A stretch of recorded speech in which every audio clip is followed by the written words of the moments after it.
with more D&D action in the world of Boridil. Alright, we got some dope-ass music going. I like this song. Is this going to be our battle music? I mean, if you go into battle, maybe. We'll find out, I guess, right? I mean, there is a battle happening right in front of us. Well, so... It hasn't initiated yet, but it's like on the... yeah.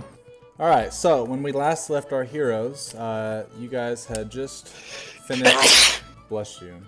Yeah. Don't ever interrupt me again. I'm just checking. Just checking. But seriously. Anyway, when we last left our heroes, you guys had done a job for Firo, which included taking a box to a location. After you had finished taking the box and told Firo, it exploded, which was very bad for whoever was near the box, aka some alchemist dude that is unnamed and probably cinder right now. Poor guy. Anyway, you guys discussed what are we going to do about this.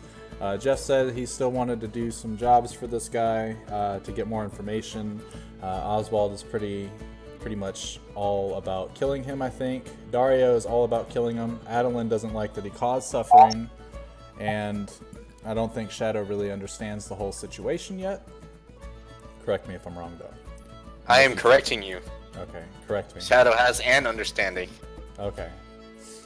Anyway... Bit of a caveat, actually.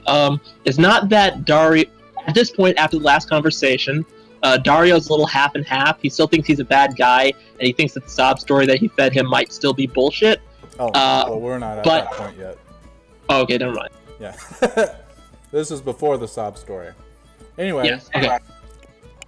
Afterwards, he said that he would tell Jeff if he had any more jobs, and he left with some final remarks of probably not going around that area, just in case, because it's going to be crawling with people. So you guys decided you would go to that area to visit the bordello, keeping your head down, keeping away from guards, stuff like that.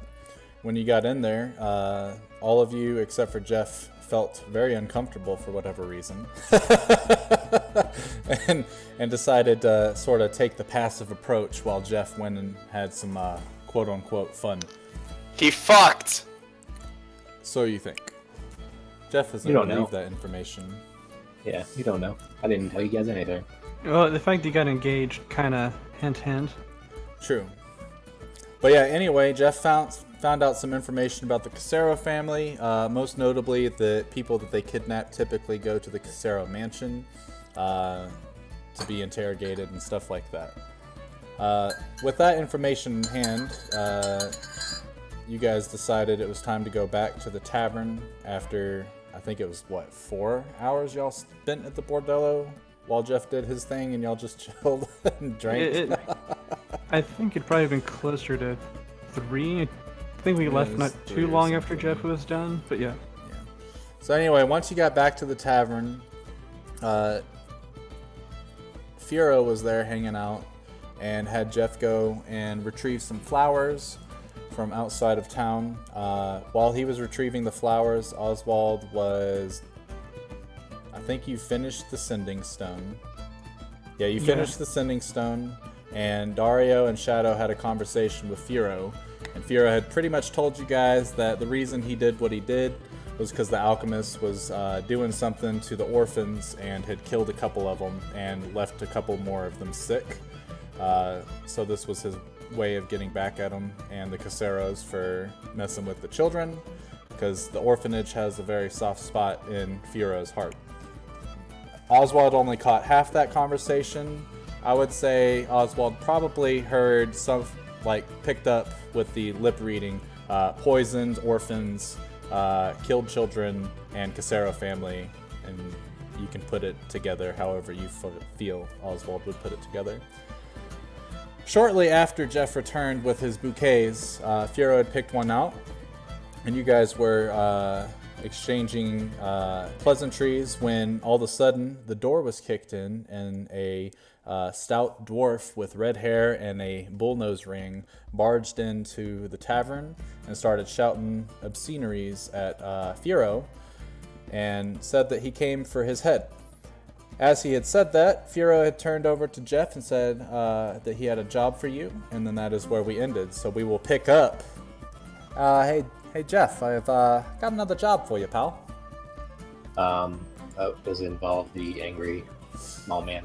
Yeah, if you could take care of him for me, I could compensate you. I don't know exactly how much I got on my person right now, but I would have polymorph.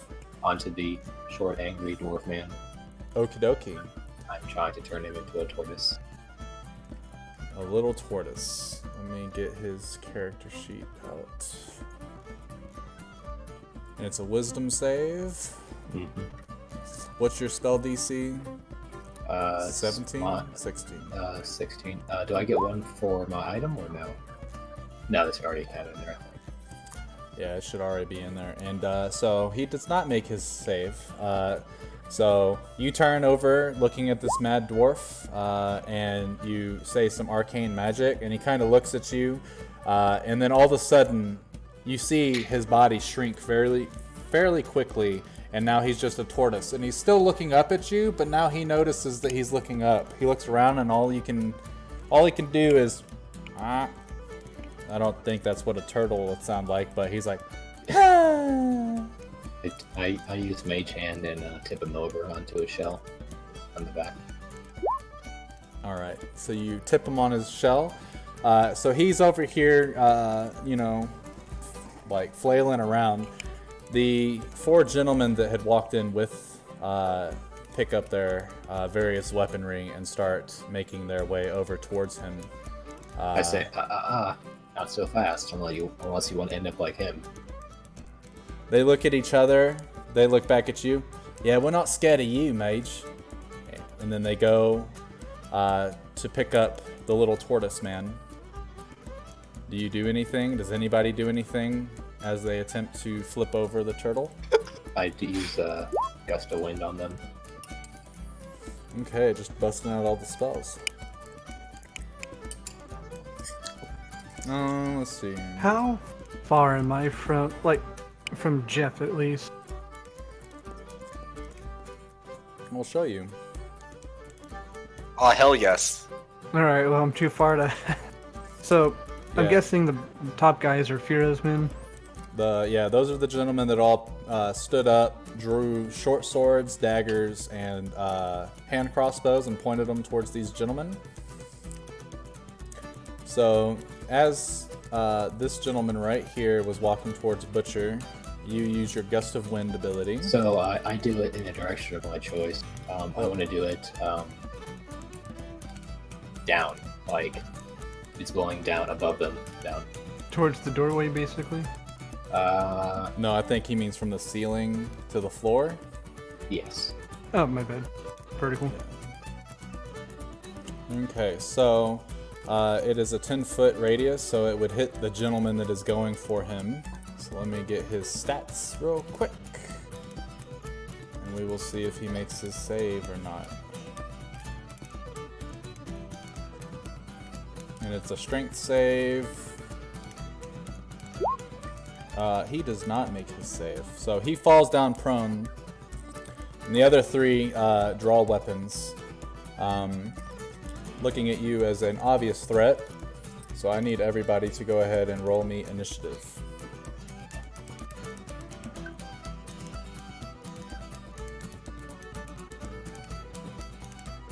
Wasn't there supposed to be an option on my token for initiative?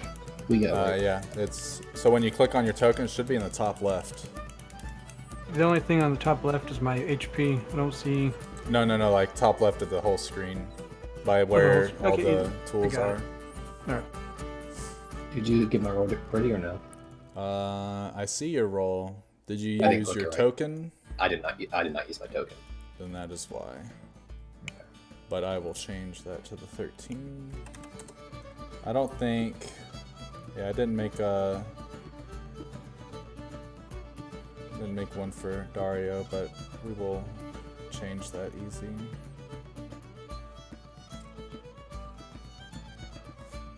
Let's see. Who the fuck rolled a 21? No one did. That was my roll for Jeffrey so that he could get his I'll just Initiative on the thing. I'll just play off my 6 as I'm still not sure what to make of the situation since I'm not happy with Firo, but I'm not happy with the people attacking each other situation either. All of the gentlemen that came in with Butcher will react on the same turn as him. So, on Butcher's turn, he will make a Wisdom saving throw to attempt to break the tortoise. He does not make it. So he's still a turtle on his back. This other gentleman is going to go ahead and make his strength save to see... Because it says that if he's still there, let's see. Oh. Hold on. That's a laundry, don't worry about it. Yeah.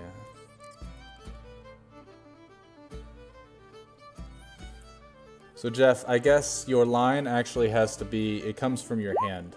So you shoot it in like a straight way, right? A straight line. I go and towards then the door then. okay. Yeah. So he would be moved 15 feet back. Yeah, I don't like how you had it. Right about. What was the? Oh, it's Q. That's right. Q is the thing. Right there. So he gets pushed back, and then it says it's not prone.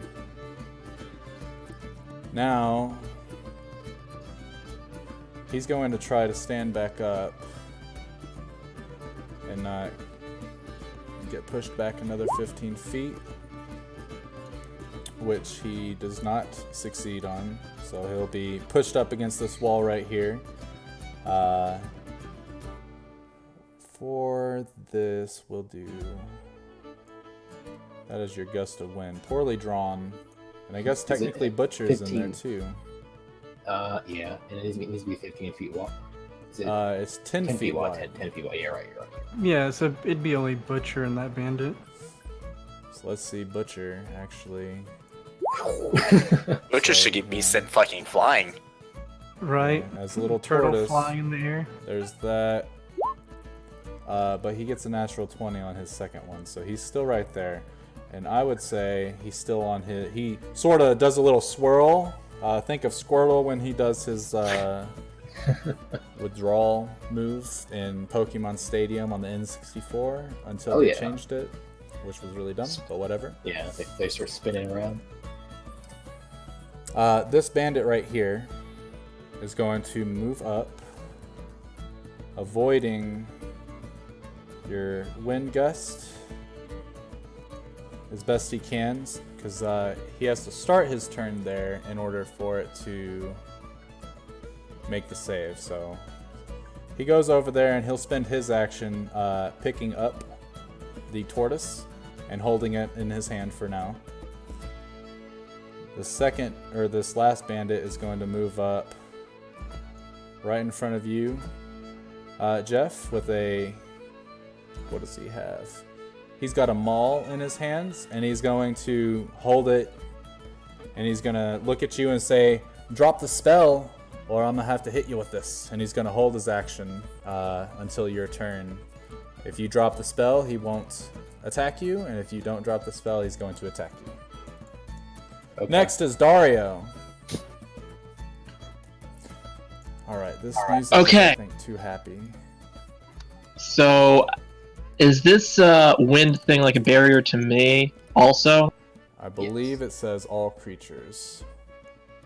But any creature that moves through that line, it takes 2 movement in order to move. So to move the 5 foot through that, you have to move 10 feet for 1 square. So it pretty much halves your speed is what I'm trying to say. And if you end your turn in it, on your next turn you will have to make a saving throw. I hate to do this, but they're both concentration spells. Yeah, I was actually just polymorph? looking that up myself. Yeah. Oh, I can't do that then? No. Because you're maintaining concentration on him being a turtle. Unless you Do you want him to stay a turtle, or do you want a gust of wind? I want him to stay a turtle. Okay, get rid of that gust of wind then. This gentleman moves way back up. So then I don't use that spell slot then? That's correct. Okay. So we have to backtrack because I don't know what my spells do. Yeah, which you should probably learn. Yes. All three of Come on, these dude, you dudes. have like a little C. All these dudes are going to walk up on you. One of them's carrying Butcher as a turtle. What is it? Okay, And they're all It's going my to hold turn. their action for you to drop your spell, Jeffrey. I see. But yeah, it is your turn now, Dario. okay. Alright, let's see what I got on offer here. I don't think I have any AoE stuff, so...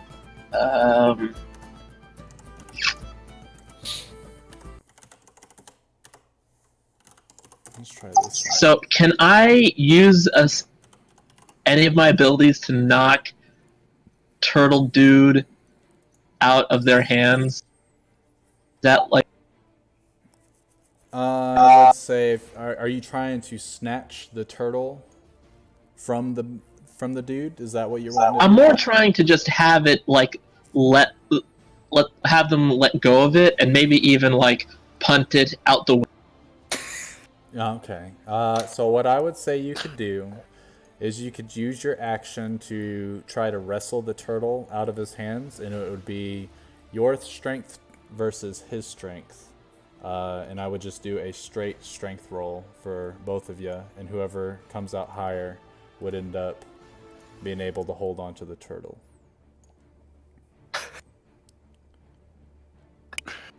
So, I think I'd rather just walk up and kick the shit out of them. Is that fine, too?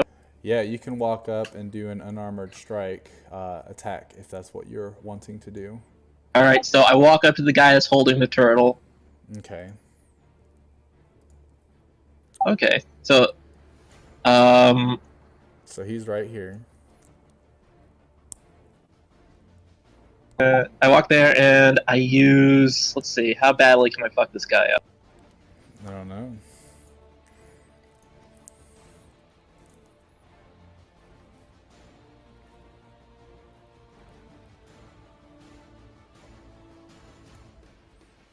Okay, I'll start off easy. I'll just do a normal attack with my short sword.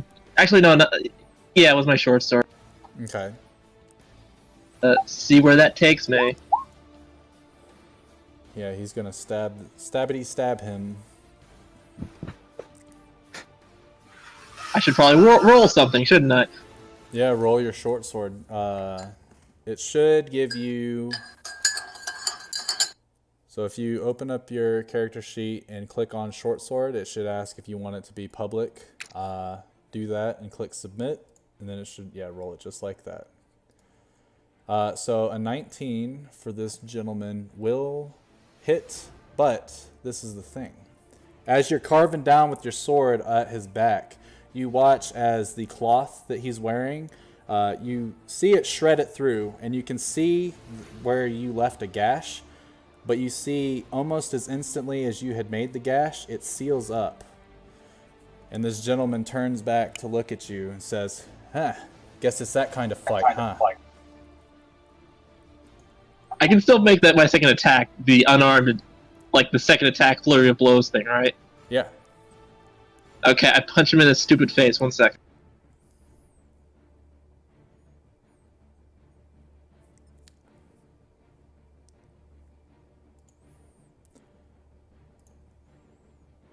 Because, yeah, as a monk, you should have... Let's see. Did we notice that it sealed up, or just Dario? I would say just Dario. He's right there.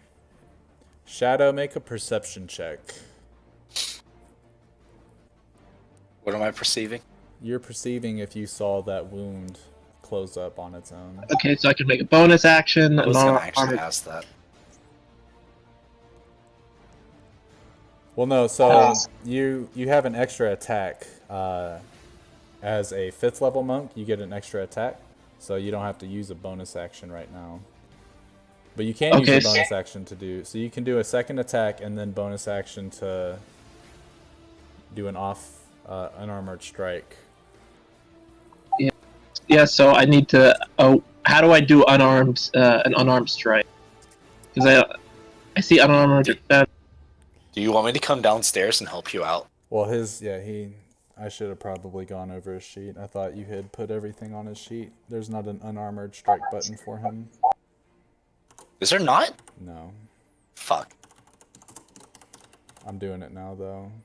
So don't touch your sheet for now. Be right back. I'll go downstairs.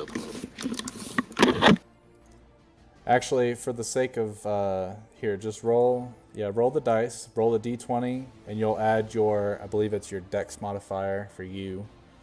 So 18, and that will hit. You roll a d4 that should be scaled up right now. Let me open up Monk and figure out what your unarmed strike is. This is what I get for trusting our man, Martin. The D&D horror nut. Dude, don't touch it. All right, you roll Don't 1d6 touch for it. damage. So hit the d6 button.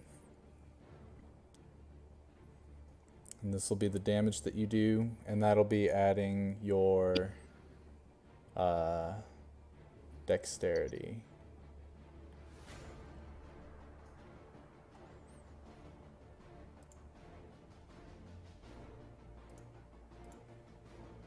Hello? Are you done editing my sheet? Oh, yeah, do your thing. Because Martin's there, I guess, so he's gonna... You were gonna put it. I thought you were gonna put it in there. Well, I was gonna do it after battle so that we don't hold up everybody else. Yeah. I mean, I already did my roll, so I add to that my Well, dex mod. Yeah. Click on the D6 Now and click then on add the your d6 dex. and add the dex again for damage. Okay. 6. So it's The 6. dex mod is 4. Yeah. Okay, so that is 10 damage to this gentleman. So you come in with your fist and punch him in the face, and then he sort of, you watch as he spits up some blood, shakes his head, and goes, "You're gonna regret that." And then in the blink of an eye, you watch as his eyes turn a flash of yellow, and then you watch as his clothes start to rip. His hands, his arms, his legs all start to grow into a larger size, and you see where his mouth is starts to grow into a snout. After a few moments, let's see, boom. Oh. He turns into a bear-like creature. Huh. One might say a werebear. Gee. As saw that coming. as he turns into this humanoid bear-looking figure, he looks to the rest of his group. "I guess it's time to kill everybody." And they all begin to do the exact same sort of transformation, except for not all of them are little bears. The other three, one of them looks to be like a boar, another boar, and then where's my third boar? Where'd it go? Anyway, there's one bear-looking creature, and then there are 3 boars, and they all transform. The bear is holding a great axe, while the 3 boars are all holding little sort of like big ass hammers. Can Dario say something? Sure. I wouldn't have gotten very far if I wasn't afraid of punching goddamn bears. Let's do this. Okay. So in order to transform, they used their held action and instead of attacking Jeff, transformed. Butcher is still a tortoise, and he has been placed back onto the floor while the werebear is holding its battle axe. Does Dario wish to make his second attack? Since that was your bonus action. I get more. Okay, so Yeah, you get one more sword. Yes. I think. Yeah. I'll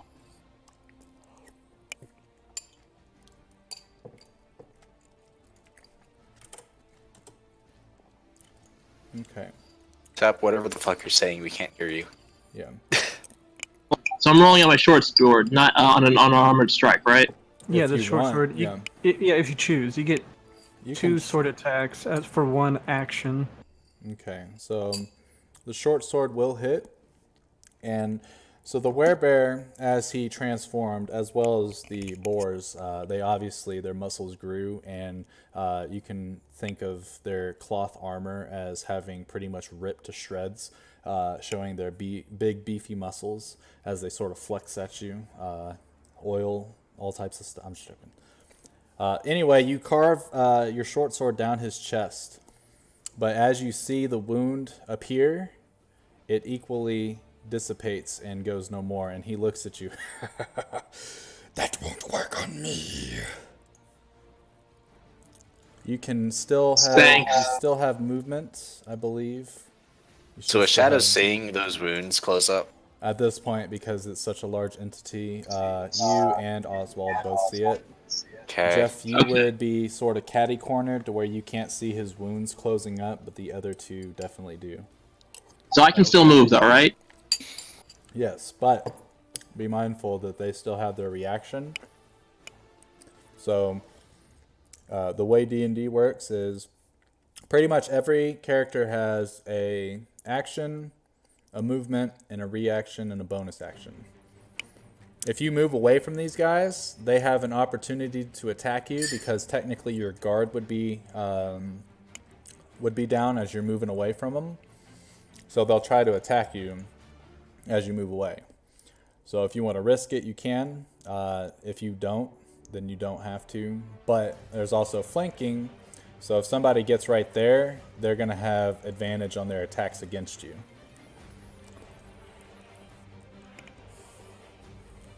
Because this is your first D&D combat, correct?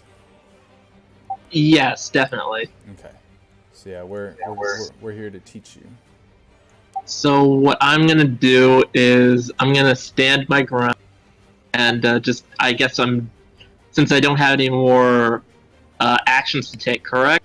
That is correct. You did both your attack actions, and you did a bonus action for an unarmored strike. I'm going to look over my skills a little bit, but I think I am done. Actually, yeah, I'm done. Next up. Okay. So he's done. Jeffrey, it is your turn. You are currently surrounded by... I'm getting the Chinese food. We are back. Yeah, do your thing. Okay. So, I just saw these 4-man shapeshifted, terrible, terrifying looking. How tall is the ceiling?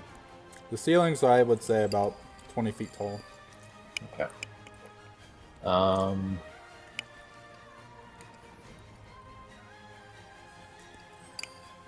I am going to look over to Firo. I'm going to touch him. And I'm going to cast Fly on him. Hell yeah. Also, real quick, Shadow, roll insight for me. Based on your question. Your fly on Firo? Yes. Okay. And I'm going to tell him, get the fuck out of here. And then I'm going to Misty Step away. Alright. So, let me look. Because I want to say, per the rules, you can only cast one spell a turn. One spell turn. And then the Okay, next, I like but if you Jeff- cast a spell that's not a cantrip, Uh-huh. the only other spell you could cast after that is a cantrip that is only a bonus action or faster. Okay. Jeff. Misty Step's a bonus action. Yep. Jeff, look at your spell. Are you gonna drop your concentration? Damn it. Okay, you're right. Just making sure. No, you're right. I can't do that. No, I'm not going to drop my concentration. Oh, okay. I am just going to Misty Step away then. Okay. And then I need a ruler. 30 feet away, I believe it is. Yeah, it should be 30 feet to an unoccupied space. What is this back here, Brady? What is The that's a window, yeah. And that's a window. That's a Yep. window. Okay. So there's 4 windows. The stairs are to the left of the bar, right there. Do you guys see their name tags? No. No, I did not. Neat, I For fixed once, no. Yeah, you got it working. Because every option I click, it says that it did it, and then it didn't. The only names I see are these two. Yeah, I'm that's getting meant on to be. the other You side of guys the know table. who they are. From here to there. Okay. And then that was my bonus action, right? Yes. Okay. So now all you And can do is cast a cantrip that's an action. Or I want to less. use Mage Hand and grab the tortoise if that's a possibility. I would say yes. It is a possibility. Make a strength check to see if you're See, Because the Would it be turtle- strength though? to try to lift up the turtle. Yeah, With because his he's mage using Mage Hand. it has to be 10 pounds or more. It is on my picks up anything 10 pounds limit. Yeah. Turtles. Well, I would say that he would try to like not let you. So Oh, okay. he's going to roll at disadvantage as a turtle.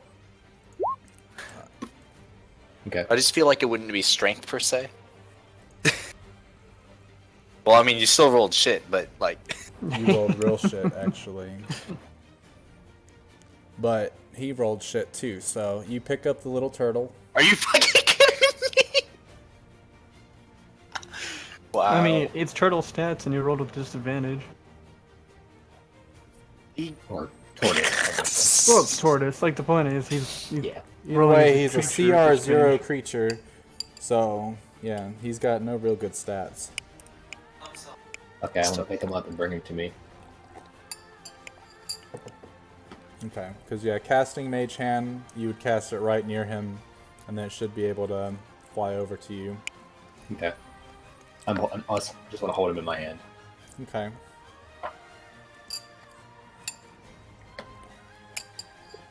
So you are holding the turtle, and all the 3 boars and the bear look over in your direction, and then they look at this gentleman right in front of them, and then they look over at Firo. Next is Shadow. Unless you want to use your movement, Jeff, because you still have movement. Yeah, I want to get farther away. Okay, move. 30 feet is like that. I'm gonna get over here. Over here. Okay. And I bring the little guy with me. Yeah, that's to be assumed. And I'm just he's sharing the same space as you because you're holding him. I'm just making it Yes, to where yeah. I don't accidentally click your thing. It's all good. But Shadow, it is your turn.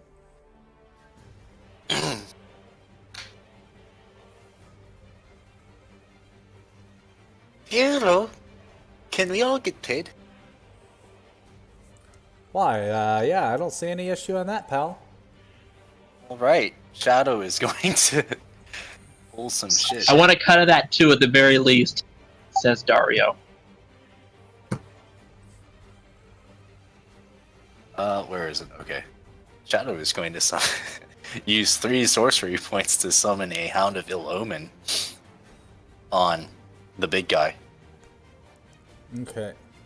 Do you need me to put it in chat? Guess If it's you there wouldn't now. mind, yes.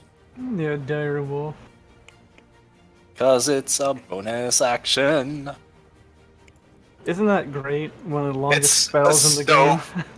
It's so fucking good. Where do you takes want up- it exactly? Like just right next to him? I think it has to be as close as possible, or within 30, right? Within 30 feet of Unoccupied the target. space, yeah. Unoccupied space of my choice. Yep. So ping your. Let's see. I guess I'll show to others. I want it to be on this table. Right All right. So you summon a Hound of Ill Omen right onto the table, and it. As it I will looks also. towards- yeah. I will also. And I love doing this. Take out a bit of molasses, do my arcane words. And You've cast. This is a 6th level spell, right? what? Your Hound of Ill Omen. No, that's just a fucking bonus action. Well, yeah. But is it a 6th level spell? Because if you cast a spell that's not a cantrip, the only other spell It's you can not a cast it's after not a that- spell actually. It's just a bonus action. Is it from the? Oh, is it? It's Class from ability? yeah, it's a class ability, Okay. which is why it's fucking stupid. Yeah. Anyway, continue. Nah, I I read through this shit. I was like, "How this is so fucking broken." Anyway, Shadow will cast slow on the 4 things that we don't like, Okay. and Big Guy has disadvantage on his saving throw.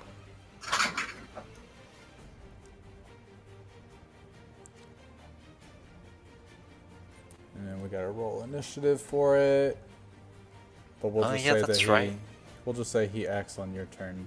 That'll make it easier. So like immediately after I summon him, Yeah. or so. And it can let's see. I mean, all it It- does is run towards the thing and Yeah, it and says try it to has attack to it. move So as close to him, Yeah. like the most direct route to the guy. So the thing, so you summoned him away from your target, so he doesn't have disadvantage because he's not within 5 feet. oh, is it 5 feet? Yes. Do you want Oh, to it's been a resummon him? I Or- guess I shall. So right here. Oh, I don't actually have. Yeah. Okay.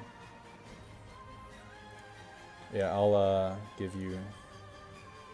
Let's see. Man, it's been a while since I've done this. It has. It's almost like D&D has more things to do than combat. Oh yeah. What? All right. So no. now, all the creatures will make their Wisdom saving throws, and you're doing it on the 4. All right. So the bear. 4 things gentleman- that are antagonistic to Furo. All right. He fails his save, so he is now slowed, and we will represent that with this little chain thing. That sounds good. No, the snail. Let's see. One of the boars. Oh, whoops. That was the boar. This boar below him saves. The boar below him does not. He is slow. And then the last boar rolled double natural 20s. So he Wow. saves. Although he wasn't at disadvantage, but it was still pretty neat. All right, so the bear and the boar right in front of Furo are slow. All right. So, Shadow's going let's to see. move back over to the stool. And they can't use reactions. And they can only use one action or a bonus action. And they get even less And they only get one attack. AC. They get less AC, yep. less dexterity. And if they cast How does spells, that it's work? fucked up. Well, yeah. Okay, so you did your bonus action, you did your action, and then you moved. All done? Yup. Okay. I think so. Your hound doesn't attack, right? I actually have no idea. Last time it just died instantly. Yeah. It says it, or it can make opportunity attacks, but Yeah, only that's gets it. target. So he can only make opportunity attacks. And No, that's wait, it for above bear. that. And it uses its action only to attack its target. Okay. It always runs to the creature and attack. Okay. So I will roll it for you, and we'll make it. Thank you. So he'll bite him. He rolled a 10, and that will hit. Yeah. Damn, that is no armor AC going on there. Fuck yeah, slow. So you watch as your hound bites through Something. like the bear's arm, like on the back of his shoulder, and then he releases and backs up just a little bit so he's not right on him. You look as the fang marks, you see a couple droplets of blood before the wounds seal up. Seemingly no effect. Next is Firo. I've been reading his fucking character sheet because I made it to... OP. No, not OP, but I mixed some things, some class abilities and such, so... Oh, so he's not just a bard. So he's gonna look around and be like, huh, well, this is kinda new. Haven't seen you guys ever transform before. Last time I fought you, Butcher, I beat your ass real quick. You didn't have any lackeys that could transform, so this is kinda new. Let's see. He is going to just take out 2 daggers, and he is going to make 3 attacks against the were-boar in front of him. 1, 2, 3. He is going to hit with all of them. And you guys watch as he sits there and stab, stab, stab. And the boar sort of is taken back a little bit and sort of falls to his knees for a second. Shakes his head, stands back up, and you watch as all the wounds seal back up. Firo kind of looks at this and he's puzzled. He's like, oh, that's brand new. I've never seen that before. My daggers don't seem to have any effect on them. So what he's going to do is he's going to... You guys watch Firo's form as he kind of shimmers for a moment. And then all of a sudden he appears 30 feet from where he was. As he does what Jeff would know as kind of a misty step, but it's different. It's not magical. It's more of an innate ability. And with that, he's going to just look towards the 2 boars with his daggers out. Alright, this one's going to take a little more, a little something extra, guys. And with that, his turn is done. Oh, I didn't mean to... Next is Oswald. Alright, seeing these guys transform, Oswald's going to immediately utter the words Silken Eld as a sword begins to grow a fiery flame on it. I'm going to dash in front of Firo, like between that boar and Firo. Okay. I'm going to use my action surge and make 2 attacks against the boar in front of me. Okay.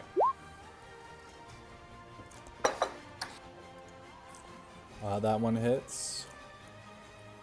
That one hits. And then what is the... He becomes ignited, so when his turn happens, he will take 1d4 and has to make a con save Okay. for that ignite to go away. If it doesn't go away, if I hit him again, then he'll have 2 levels of ignite. Okay. So he is ignited. And then, yeah, we figured it out. It doesn't do the damage now, but it will later, right? On his turn, Okay. yeah. Is there not a fire? We'll do that. I think red is good for fire. Alright, so he is ignited, and you watch as you slash through him, the wounds open up and then instantly seal up as if there's no effect going on. And he sort of just, from his snout, you see a hot steam come out as he's starting to get a little angry. Is that your turn? That will be my turn. Okay, so at top of the round, all these gangsta fellas are going to... Actually, they should have gone when Firo went. Whoops. They're kind of going to step back just a little bit. The ones that did draw out short swords now instead pull out their hand crossbows as well. After seeing you guys all wail on these dudes and nothing seems to be working, they're just going to shoot from a distance because they don't want to get close to those guys.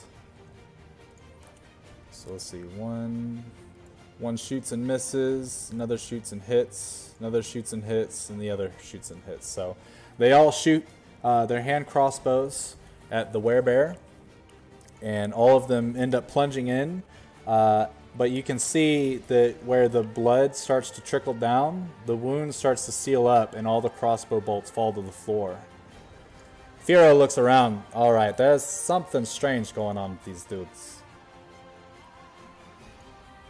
Firo looks back at Jeff. Have you seen this before? I have no idea what this is. I'm not sure if we can handle it. All right, now at the top of the round, Butcher is going to make a wisdom saving throw, and he makes it. Oh no. So you're holding Butcher, and you watch as the turtle starts to shake very rapidly and then all of a sudden burst. And this dwarf is a little too heavy for your, weak, muscly arms, so you drop him to the floor. He stands up, gets out of the space right in front of you. Ugh. All right, now you've made me fucking mad. And he's going to use his action, and you watch as the sort of same effect happens where he's already kind of hairy, but he gets hairier, and he starts to grow even bigger before you see what looks to be a minotaur, except for it's a lot different. He's still got his bullnose ring, and his eyes are red with pointy horns. Right in front of Jeff.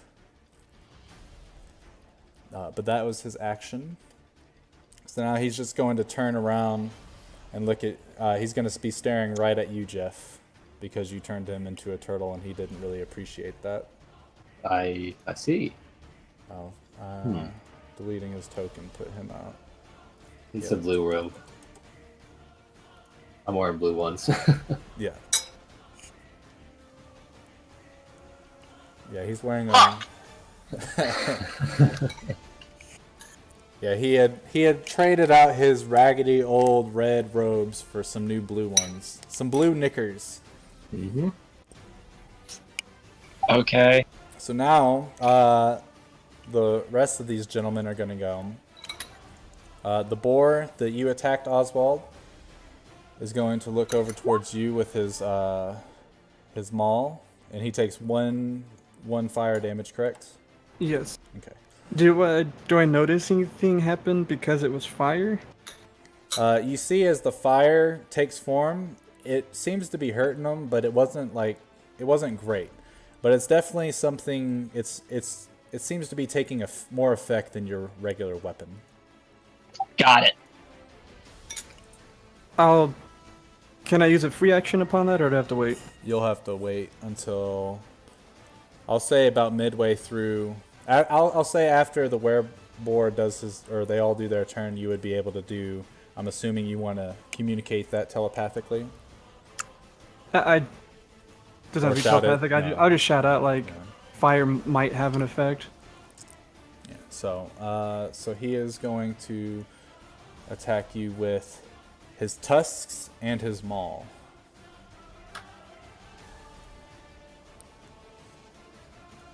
So his tusks do not, as he goes up to sort of headbang you with his mouth tusks, they hit your plate mail, but they sort of just ricochet off. As he swings down, he got a natural 20 on his maul, dealing 17 bludgeoning damage to you. Is that including the -3? It is not including the -3, so it is 14. So 14. And I think, so what I'm going to do from now on, instead of deducting from your red circle, I'm going to add it in y'all's green circle on your tokens, how much damage you've sustained. because I was doing some testing, and that will be a lot easier to do. So yeah. That way when you have temporary hit points as well, we can do stuff like that. So the slow boar behind him is going to move up and attack Dario with just his maul. Dario has 17 AC. He misses. This other one is going to use his multi-attack to use a maul attack and his tusks against Dario. Both of them hit you. You'll take a total of 22 damage, Dario, and I need you to make a Constitution saving throw. You said 22 damage? Yeah, I already added it to your token. Oh yeah, I need to make one as well. You do not need to make... I Oh, got that's hit, for so your... I Yeah, got that's for you. your Yeah, thing, which you end up making the save. So I subtract that from my hit points, No, current hit I'm points? taking care of your Okay. damages. I'm just letting you know what it is. That's Okay. bad, right? It's actually Yeah. terrible. Yes. When it's red, it's really bad. Like something bad happens usually when it's red. It means you rolled a 1 on the dice, which is considered Fantastic. Yeah, Yeah, you could it's have considered plus a critical 20 and failure. it doesn't matter. Now, the thing is, typically crit fails and crit hits only really affect combat. So, outside of combat, a critical miss might not necessarily be terrible. But in combat, it's actually the worst thing that could ever happen to you. Okay, so what exactly is happening now? So when he comes down, he smacks you in the face with his hammer, and as you sort of spit, saliva scatters on the floor. He thrusts his tusks into your left shoulder, and you can feel a very burning sensation as he retracts his tusks out of your shoulder. The burning continues to affect your shoulder. It doesn't do any extra damage, but it feels as if he just passed something along to you. Great. The werebear now is going to turn to this little wolf thing that just bit him. He's not too fond of that, so he is going to take his great axe and try to smack it. Does he get disadvantage on his attack rolls? No, No? Okay. I don't think so. So he made a critical hit. With his crit, he does 40 damage to your direwolf. Is it dead? It is dead. probably. How dead is it? It's dead by like 4. Because it takes on all the stats of a direwolf, right? Yeah, and it gets... Hold on. Yeah. I think it gets 10 points, but I don't think that actually mattered. Yeah, it didn't matter. Okay. So yeah, he comes down with his great axe and smashes the shit out of the direwolf. You watch as it splits in two, and the shadows sort of smoke, like as a smoke, just drift away. And then he picks up his axe, and he is done with his turn, for he cannot attack again. This guy needs to make a con saving throw Okay. if you haven't done so already. It needs to be DC 16. Okay. Does he have disadvantage or just straight up roll? He just needs to pass a DC 16. He made it with a 19. So does that get rid of the That ignite? means his ignites are all gone. So like, even if I had multiple stacks, they'd be gone. Oh, they just since he all made the diminish? save. Okay. Yeah. All right. So he sits there and sort of shakes off all of the flames, and then you can see a sort of hot steam coming out of his snout as he snorts. All of their eyes are red as you look at this. With that, it is the end of their turn. Oswald, you can shout out to the members of your team. Wait, does it still look like he's a little bit burned from that one fire damage? Yeah, he still looks like he sustained some damage from that. It didn't heal Alright. up or anything like that. Yeah, I guess I'd quickly shout. It looks like fire might hurt them. Got it! Oh no. All right. Next is Dario's turn. Oh, you bet your ass, Dario. Now, Dario, for your action, the way it works, for a monk anyway, is you got your 2 attacks, which you can make with either your weapons or with just unarmored strikes with your fists and such. And I believe short sword is 1d6, which is the same as your fist. Yeah, it's 1d6, same as your fist. And then to use your like flurry of blows and stuff, you use your bonus action to do that. Okay. I think I want to use Burning Hands Okay. Oh. because I am close to these. They're within 5. What was it? 5 feet, 5 meters. Let me check. It's your spell. Everything's in feet in this game. I don't think there's meters Yeah, ever it used. should all.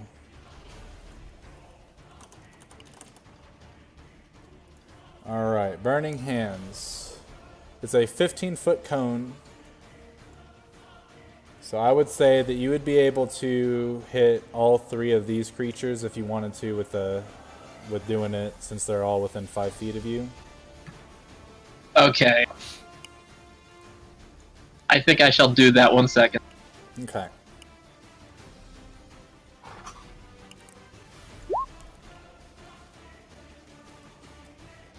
Yeah, after we're okay, so 14 damage, and they got to do a dexterity saving throw. Does it say what the save is? Because that is. I was about to double check. Well, I'll have them roll the save, and then while you look at that. So it's a dexterity save. So 2 werebores are going to make it. And when they're slowed, they have disadvantage on dexterity saves. So the first one is a 14. The second one is an 8. And the bear rolls a natural 1. He will take all the damages, for sure. But yeah, let me know, because the 14 I could see maybe taking effect. But I'll let you tell me, figure out what the DC is.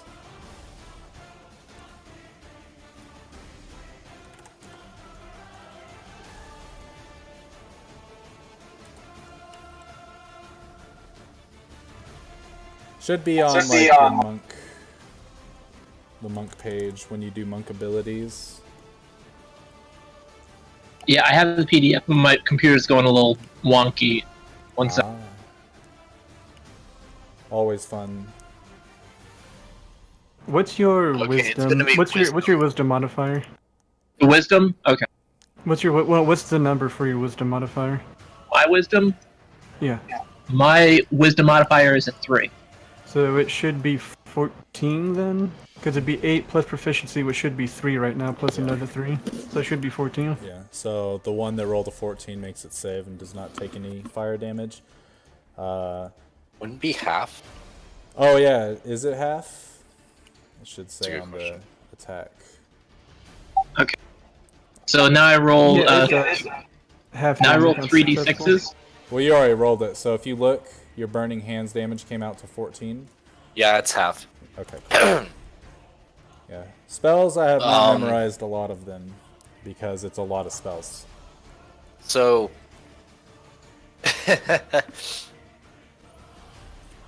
Yeah, so also the stool.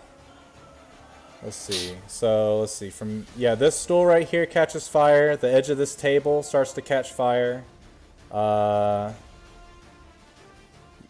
all this right here starts to catch fire. I would say the wood isn't really. It's sort of charred, and maybe another burning hands would start a fire there. But other than that, yeah, you've got a fire going now in the tavern.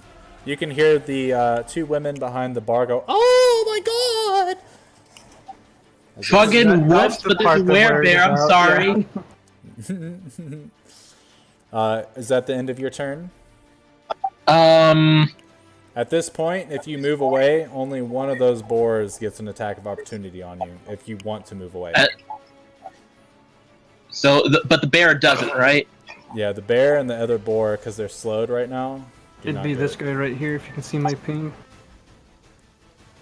Okay, how far away can I book it? Because I don't want to be in between these three assholes. Your movement speed is 45, so you can move up to 45 feet away.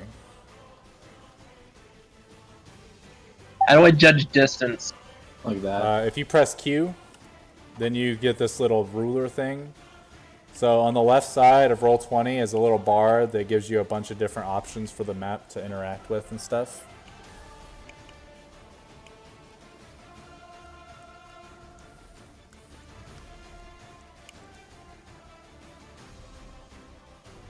Okay. You don't have to hold Q, just click, you click just and hold. click it. If So- you press Gotcha. Q, it creates a dot there, so you can like make multiple lines if need be. Understood.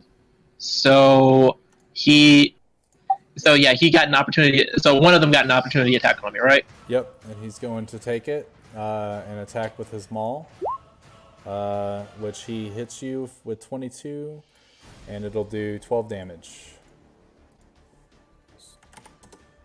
Okay. So when he hit them, did we like see them react to the 14 fire damage? Yeah, you watch as they all kind of like shudder with the fires. They try the two slowed creatures try to put up their hands, but they're slower than they should be. So they just take it all to the face, while the other one sort of puts up both arms and sort of blocks a majority of it. And then you can see that his arms are definitely, the fur that was there has been burned to cinders, and there's probably 3rd degree burn marks on his arms now from where he tried to block the fire. So the effect definitely took. It definitely injured them. And with that, it is now Jeff's turn. Okay. So since I'm not using concentration, I'm able to use Z-Step plus a fireball, right? No. No. If you use a spell that is above a cantrip, the only other spell you can cast after using an actual spell is a cantrip. So if you use a 1st level or beyond spell, then you can only use a cantrip after that, and it has to be. So if you use Misty Step as a bonus action, you can cast any of your cantrips. If you cast Fireball as an action, you could only cast a cantrip that is a bonus action Okay. or reaction. Okay. Well, either way, I'm going to use fireball. Okay. More fire. Yep. And before, let's see. It's a. Oh, that's not the right one.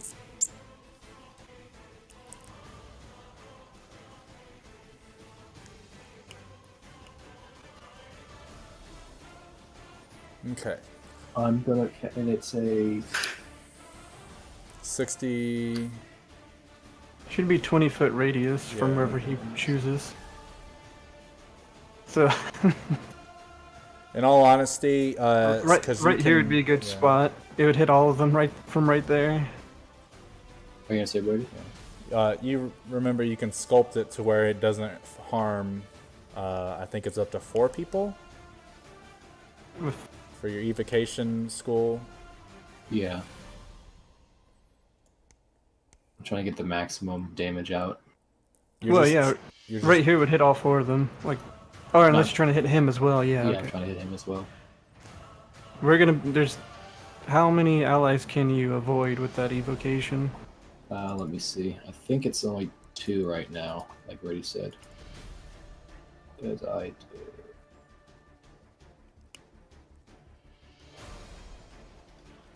Well, if Should you be can avoid sculpt, two yeah. if you can avoid 2 people, then hitting right here would hit all 5 of them. 1 plus the spell's level, and that's a 3rd level spell, so it should be 4 of them. Yeah, so if I do it right here, then. Yeah, right here would hit all of them, and we'd be the only 2 that wouldn't get hit, assuming you include us in the. Yeah, I'll do that. Okay. And they all got to do dexterity saves. So we'll start with Butcher. Makes his save, so he only takes 13 damage.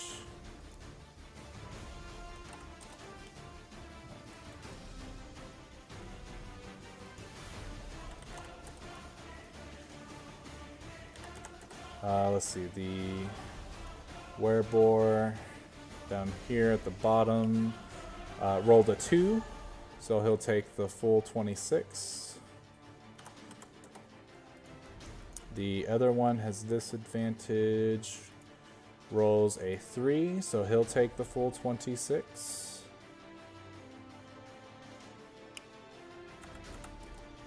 The one that is not slowed rolled a 9, so he'll take the full 26. I'm sorry. Who has disadvantage? This one has disadvantage. The ones that are slow. Why? He's slow. They just get a -2. Oh, well, he still rolled shit, so. I'm just yeah. making sure. Okay, cool. I was giving him. Okay, noted. Also, I have a question. I have an answer. You sound like my instructor. Anyway, so no, literally. Anyway, so when I did Burning Hands, I was able to do that, right? Because I'm looking at the ability now, and I think I'm supposed to use 2 ki, and only after performing an attack. Oh. Well. Wait, you get to do an attack too? Well, the Burning Hands is like a bonus action that I do after I do an attack. What? That's what it says. Okay, hold That's on. so yeah, fucking I'm good. looking. That's way better than I thought it was. No, Okay. it costs key. So yeah, It costs key. do It's- 2 it's- key it's straight points. Yeah, so deduct 2 key points and then roll an attack action against one of those 3 creatures. The attack. Okay, one second. The attack action that I'm going to take isn't going to be a normal strike. It's going to be a Radiant Sunbolt, because I can do that at point blank range. Yes. Yes, so I'll just roll. I'm currently deducting 2 ki. Yeah, and then which creature were you attacking? I'll attack Bear Dude because I hate him. Okay.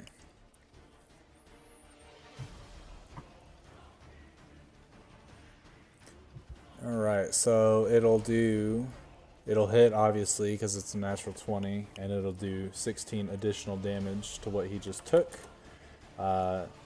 So this bear is definitely there's a lot of patches of fur that are missing, burned to a sin, burned and gone, charred to a crisp. You see 3rd degree burns all over his body.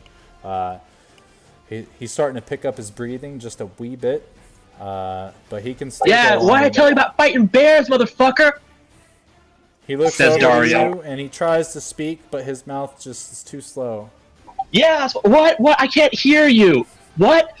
What? The birds. There's too much birds. I can't hear your voice. Enunciate. It's what Dario says. Sorry. I can dig it. All right, so Jeff, you finished your fireball. Are you doing anything else? I can't move because opportunity attack, so I'm You gonna can just, move. I'm gonna get impaled. Possibly. I'm gonna stay right here. Okay. So you stay right there. Next is Shadow. Okay. Alright, very simple.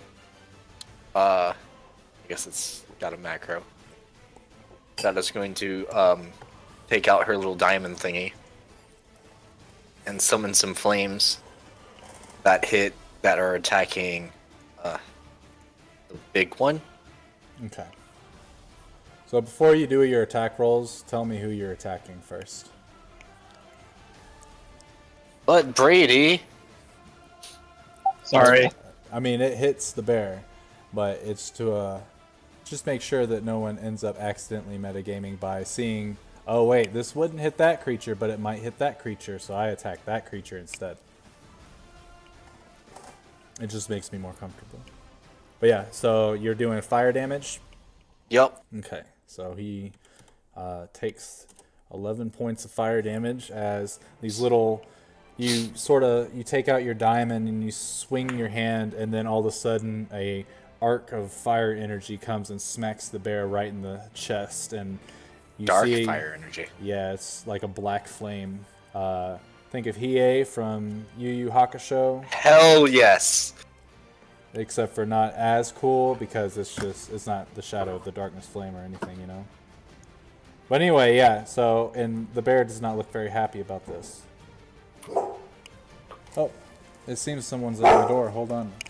Hey, stay. You're okay, pal.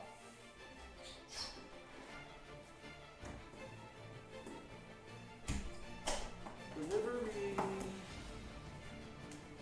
Thanks, pup. What a great doorbell.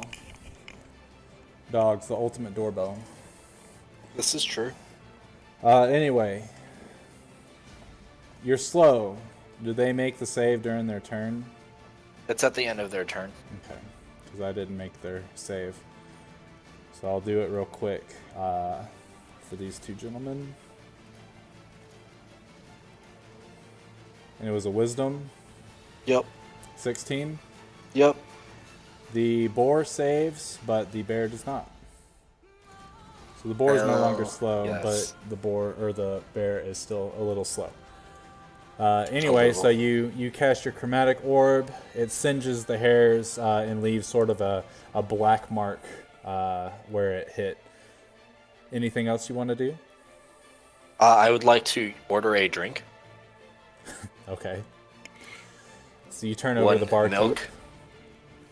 And they kind of look at you like you're an idiot. Not now. And then they duck back behind the bar. All right, next is going to be Firo. Firo is going to look around a little distraught and go, "Man, I've never seen anything like this before. This is new for Cragstorm, let me tell you what." And then he's gonna run up on Butcher, and he's going to use his daggers to attack him. He's braver than I thought. And then as he takes the daggers out of Butcher's exposed, furry, minotaur-like chest, he watches as the wounds close up, and he's like, "Man, this just isn't working. Do any of you got any type of like fire damage that I could use? All I got are these daggers." Working on it, bear first, fucking ungulate afterwards. Okay, so he's going to...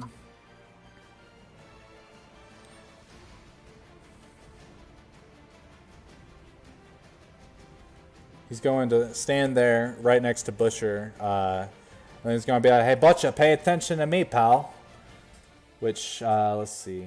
I'm going to make him roll a thing versus Butcher's thing.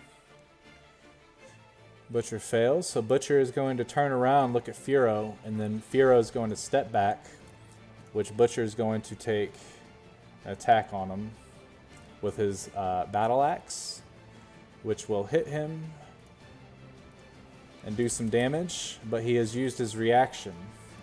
He's going to look over at you, Jeff. Now you can get out of here. Oh. What does that mean exactly, Brady? Oh, Butcher just used his reaction. Oh, okay. No attack opportunity. He's distracting him for you. Oh, isn't that nice? The other gentlemen are all going to load up their hand crossbows. This one is going to run back towards the back of the bar. This one's going to run a little bit back towards the bar, and they're all going to unload their crossbows again. Our meat shields are running away. They don't want to die. So, same thing as that happened before. They all take aim. 3 of them end up hitting. The other one misses and flies astray. And the bolts, as they draw blood, end up being pushed out and fall to the floor with a little clink as the wounds heal up. Firo looks around. "I don't think we got the weaponry for this kind of maneuver, gentlemen." And that will end all of their turns. Oswald, you're up. I'm wondering, is it possible to try to use an action to, like, shove a creature away? Yeah, so shove is a special action or a special attack action that you can take. So it'd be your strength. I think it's athletics versus their athletics. It's almost like a grapple check, but different things that happen. And would I still have like one more attack since I Yes. can do 2? Okay. Yeah, because it's using an attack action, you make a special melee attack to shove a creature. So, and then they can be no more than one size larger than you. So you could shove any of these creatures. Instead of making an attack roll, you make a strength athletics check contested by their strength athletics or dexterity acrobatics, and whoever wins the contest wins the contest. So, is that what you're wanting to do? Yeah, I was going to attempt to shove the one right next to me away from me. So you will roll a strength athletics check, and he Holy is fuck. going to do a strength athletics against you as well. He rolled a 7. So you can either knock him prone or push him 5 feet away from you. Can they still attack of opportunity if they're prone? Yes. Yeah, but it's a disadvantage. Well, then I would have shoved them away from me then. Okay, so you shove him 5 feet back. He sort of staggers a little bit and then catches his footing with his maul in hand.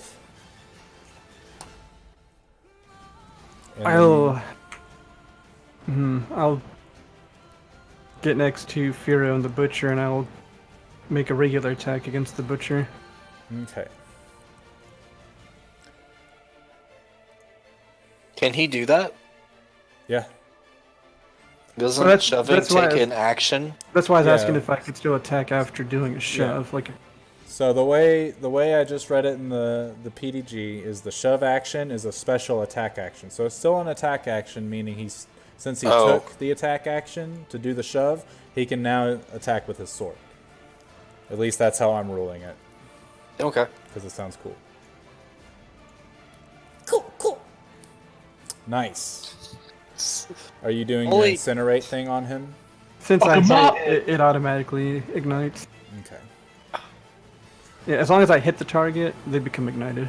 Okay, so you go in and swing, and you slash right against the Butcher's back, and you can see that it's painful, but you watch as the wound closes up almost instantly. But he does catch fire, so now you got this big ass fire bull in front of Jeff, you, and Furo. Quick question, Brady. The other 4, are they also on fire right now, or No. okay. So Burning Hands doesn't catch them on fire like his ability does. It's just, Yeah, and Fireball doesn't catch them on fire either. Okay. It just does the blast of damage, and then, like, if you had doused them in oil or grease, then I would say that maybe they ignited. But this is like, Or maybe Oswald's- alcohol. Yeah, this is Oswald's special like rune Yes. that he's got. Okay. I was also like, do these tables have like lanterns on them? No, they've got little candles. So they don't. Yeah, the lanterns. Are you assuming like oil or something? Yeah. I was wondering if. No, they're little candles. Less dangerous in a tavern with drunken fellows. Right. All right. Are you done with your turn? Is it? Hold on, I'm thinking real quick. You've done your action. A little bit of your movement is left. You could use a bonus action if you Right, have that's what I'm one. thinking. I will consume my second wind bonus action. To heal. Yes, and All right. it's plus my fighter level, so that means I recover 11. Yes. So now you've only taken 3 HP points so far. Solid. Now you're done? I will. Now, I'm wondering though, is it possible that I could like turn my character like to face someone to like minimize the odds of being flanked? Since I haven't I'm fully not moved. using facing. Okay, I'm not using the facing roll, so the facing maneuvers doesn't really matter. I've thought Okay, about well- implementing it, but it adds a whole nother degree of stuff. Then yeah, you got to where keep it's- track of yeah, who's looking at who rather than just your aggro to this yeah. target. And I mean, Alright, well, even that though you will- can like move the tokens, it just kind of looks weird. So I don't really want to use it. I will end my turn there then. Okay. So once you end your turn, the window that's up here, all of a sudden you see it shatter, the glass shatter, and 2 crossbow bolts come in. Let me roll the attack here.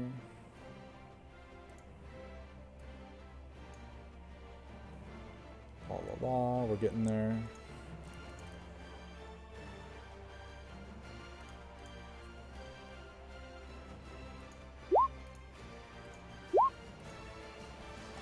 Alright, so both of them will hit the bear. And it will Where's this deal. coming from? This is We- coming from the window. 2 Are we crossbow supposed to bolts. see that? Yeah, you guys would see the window shatter. No, and I then- mean your rolls that are Oh. normally hidden. Yes, you are. And so they penetrate the werebear, and this time they stick. You're not sure exactly what just happened, but these, for whatever reason, stick. As you look towards the window, a very familiar face appears. Oh, hey, it's this bitch. As Inara jumps through the window, she goes from her back and pulls out 2 long swords. And she shouts towards Oswald and Daria, and she says, "You two, grab these." And she throws them on the ground right here because she's not very strong. Appreciated.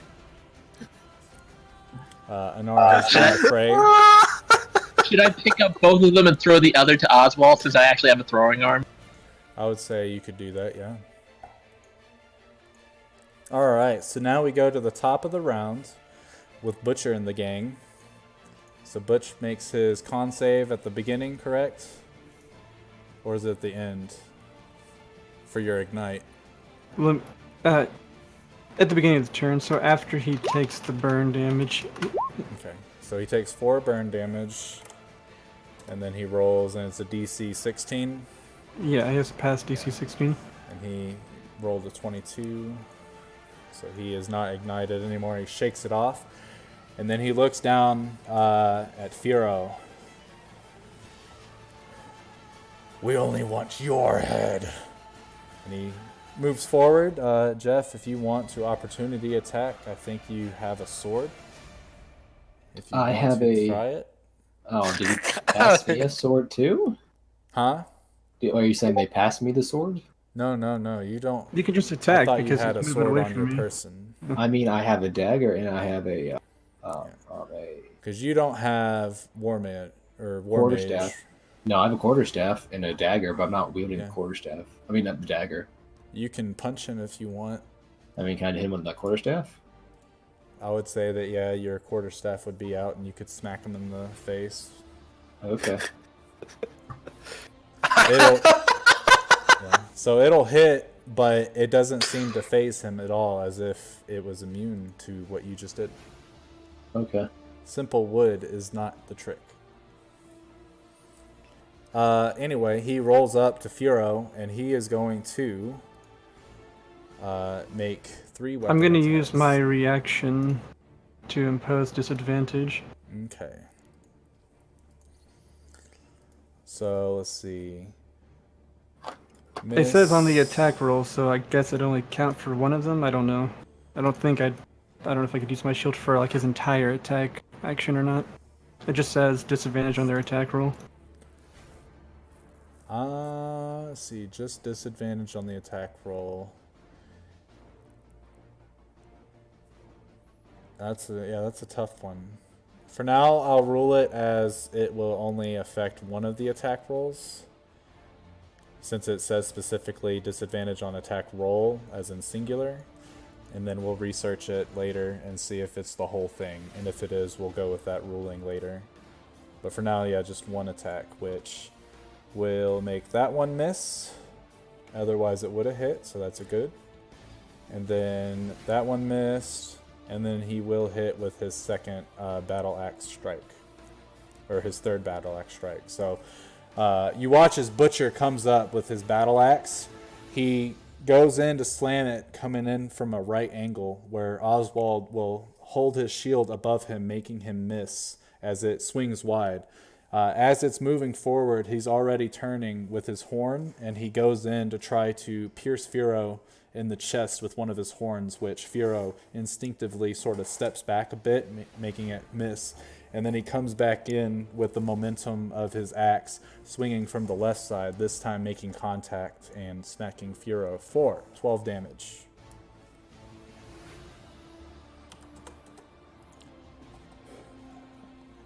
Firo has just sustained a nice little cut across his studded leather armor that he's wearing.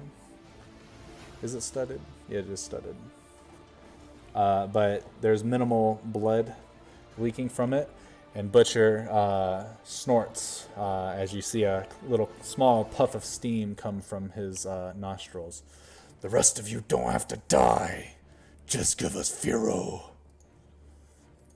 The werebear is going to move half of his movement towards Firo.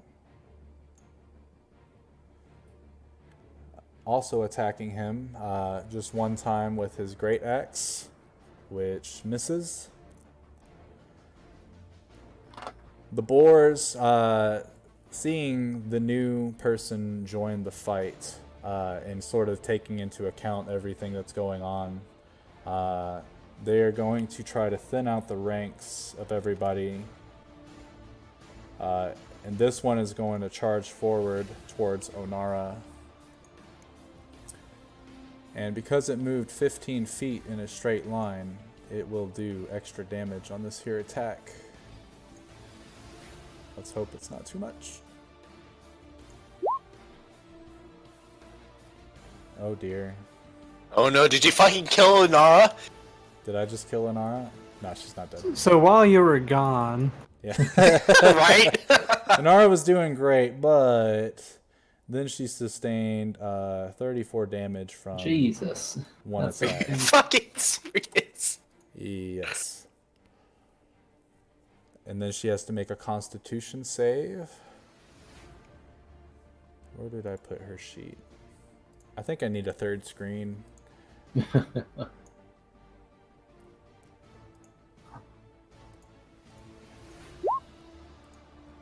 Okay, fun. Oh wow, rest in peace. So as the wereboar runs forward, it attacks with its tusks. Hold on. Oh, whoops. That's not the right token. It rolled for Butcher, which Butcher's way stronger. It's not 34 damage. Thank God. Oh, okay. So when you're got multiple tokens, if you alright, accidentally click, metagaming, yeah. don't let the butcher ram you. Alright, that's alright. So actually, she doesn't even get hit. So the Constitution save doesn't matter. So that's, but she does get hit with the maul, taking 9 damage. So the wereboar will sort of he'll set up a charge and he'll run towards Inara, and as he thrusts his tusks at her, she sort of instinctively dodges to the left, and then he comes in and sort of smacks her in the face with his maul, coming up sort of as an uppercut, hitting her arm, causing her to lose a little bit of balance, but ultimately regaining her footing. This next one is going to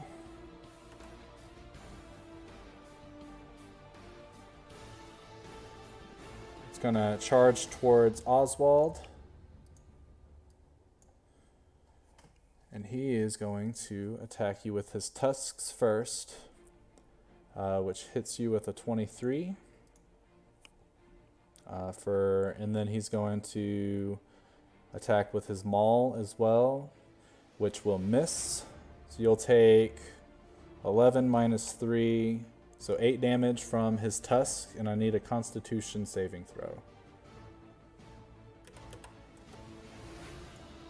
from Oswald.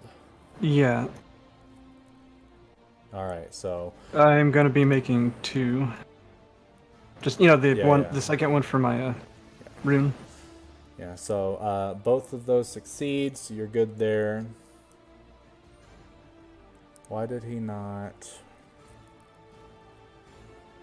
All right, and with that, this next one is going to move around. There.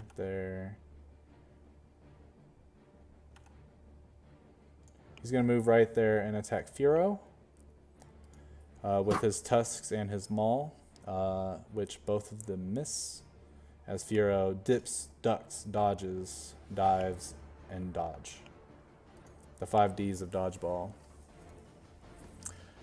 With that, the werebear is going to try to make his wisdom saving throw to get rid of slow, but he rolls a 12, so he fails.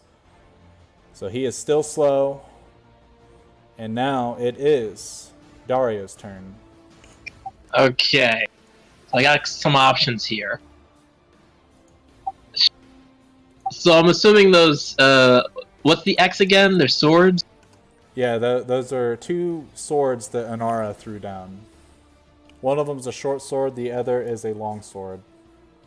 And Okay. she's told you guys to pick them up because these will help.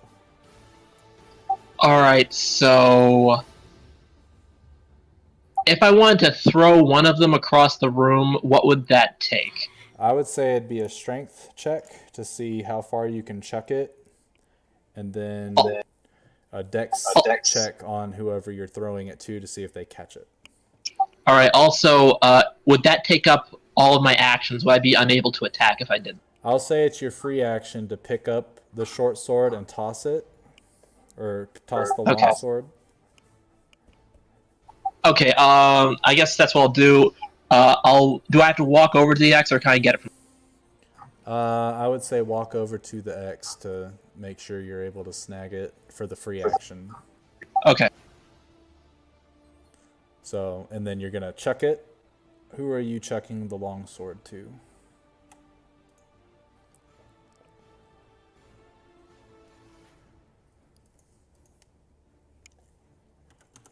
I think I'll chuck it to Firo just because he's the closest. Okay. In case I miss. All right, so go ahead and roll a strength check. I just imagine you throw to Oswald, not 1, it goes into Furo, since he is between Oswald. So if you're on your character sheet, just click the on the left side where you see all your scores. There you go. All right, so you grab the sword and you toss it over to Furo, yelling catch. And then he swings around, sheaths one of his daggers, and catches it with finesse as he rolled a 29. And then he says, "Thanks, pal." No problem. Okay, so I still have an action to do. Correct. Okay, I look at this guy and hit, hey, you look real fucking flammable. Wasn't there 2 of them? There was. He took the other one. Okay.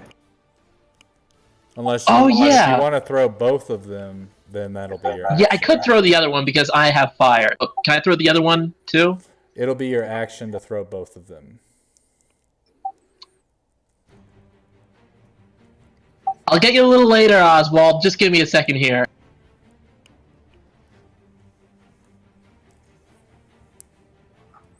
Okay. What I'm going to do... I can use the sword, but I want to burn this guy alive because I'm really, really mad. And so is Dark.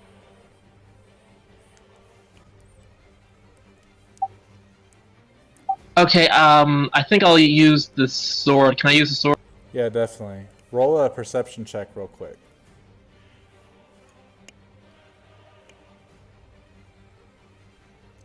So as you're looking at the sword and comparing it to your own, you notice a shimmer of silver coats the blade. Okie doke. That's pretty neato. Okay, so I guess I'll use it to carve up this gentleman boar like a Christmas goddamn ham. All right, go ahead and roll your attack with your short sword. It's the same stats as your other short sword, except for it's silvered.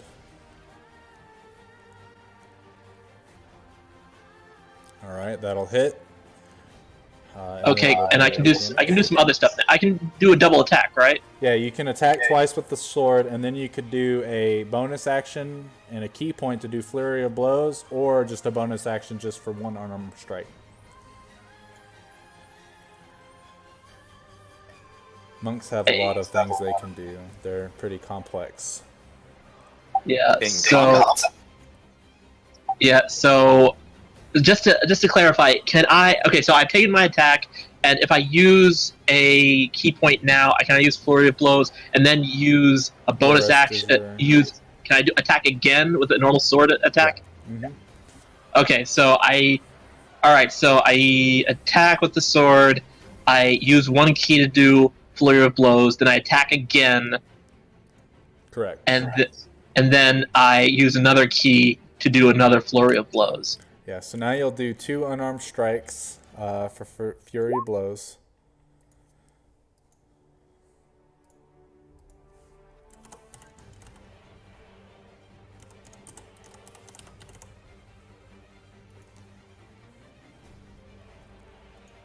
So just roll the d20.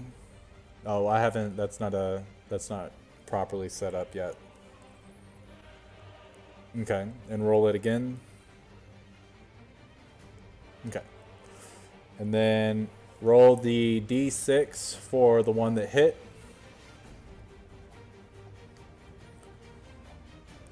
And we'll just take both of those. So 9 plus your dex, which is 4. So a total of 13 damage from your Fury of Blows will come across. Oh, I had to take another sword strike, right? Do I roll for that? Yeah, roll your short sword again.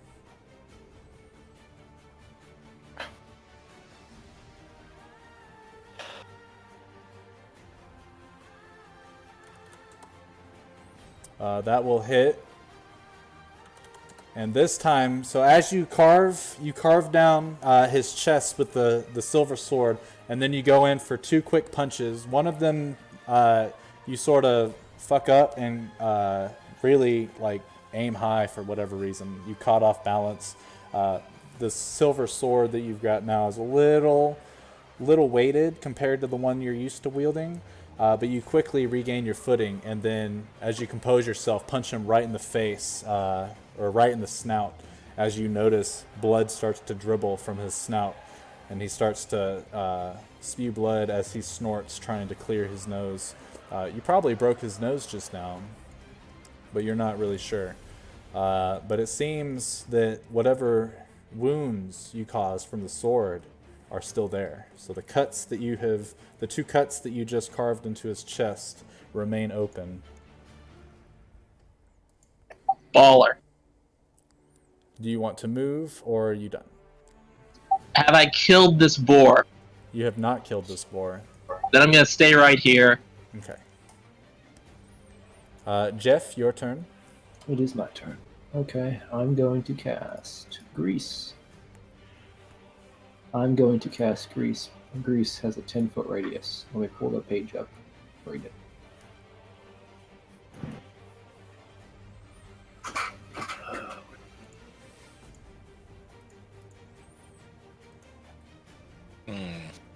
Okay, so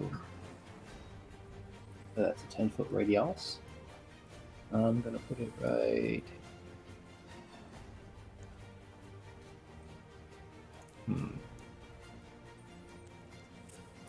Right here. Okay. Affecting these 3.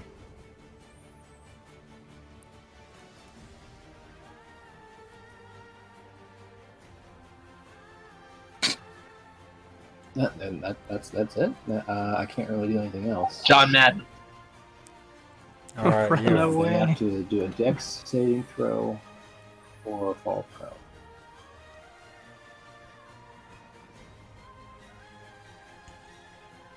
okay. So let's see this one, and it's 16. This one falls prone. I'll do the little net as falling prone. He falls prone as well, the other werebore. And then this werebear also falls prone. All of them have fallen prone. They have slipped and are covered in this grease. Does he prone in slow motion or? Well, gravity is not slowed down, so no. But you watch as he slips. He starts to slip real slow, and as his foot gets out from behind him, then he falls normally. But as he's sitting there, you watch him sort of wobble very slowly, and then finally start to fall backward, and then slips really fast. It's kind of amusing, actually. Firo chuckles a bit. It's hilarious. And since I can't do anything else but move, I'm just going to move 30 feet away. Very good. Has he dropped a wooden? A wooden totem thing. That's it. All right, That's Shadow. Does Shadow notice what kind of grease it is? Is it like the flammable kind of grease? She would knows, yes. Shadow's going. Shadow's going to do as little work as possible, and take one of these candles, using her mage hand, and like try to light them on fire. Simply enough, you use your action to cast Mage Hand right at the table. Your Mage Hand grasps the candle, brings it over the grease. Do you just drop it, or do you actually like have it sort of dip the wick into the grease? I actually dip the wick into the grease. Okay. So instead of dropping it, you have the Mage Hand come over, and it dips the wick into the grease. The grease catches fire. I will have them all roll con saves. The bear rolled a natural 20. It's fucking bear, man. The boar catches fire. And this other boar also catches fire. This is entertaining. You watch as the slow motion bear is so slow that the fire is just not able to catch up. Or it's too fast to ignite his whole body. Also, I don't think that'd be a thing. Anyway, he doesn't catch fire for whatever reason. Nobody knows. He doesn't have enough fur left on his body to ignite, which is maybe what's causing this. Dario does a Nelson laugh. A Nelson Muntz laugh from The Simpsons. There you go. Is Mage Hand a bonus action to cast or a full action? It's a full action. Okay. Anything else you want to do? Shadow's gonna skedaddle over here, Okay. I think. Where was that? Oh, I can move one more. Yes. All right.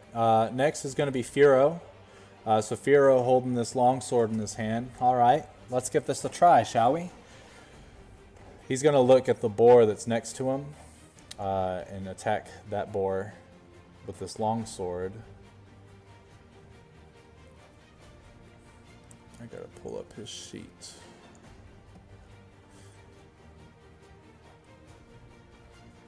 What is okay.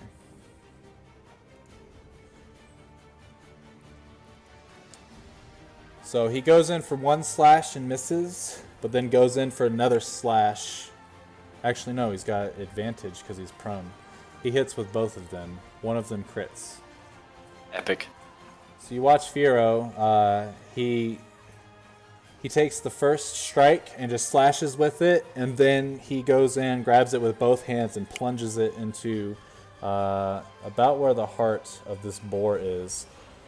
You watch as the first slash seemingly doesn't really seem to affect the boar as much, but as he plunges it into its heart, the boar gasps, and then you watch as the the tusks start to grow smaller and smaller. The hair starts to subside, and all of a sudden, instead of a boar, now in front of you lies a human being, but is dead. A dead human.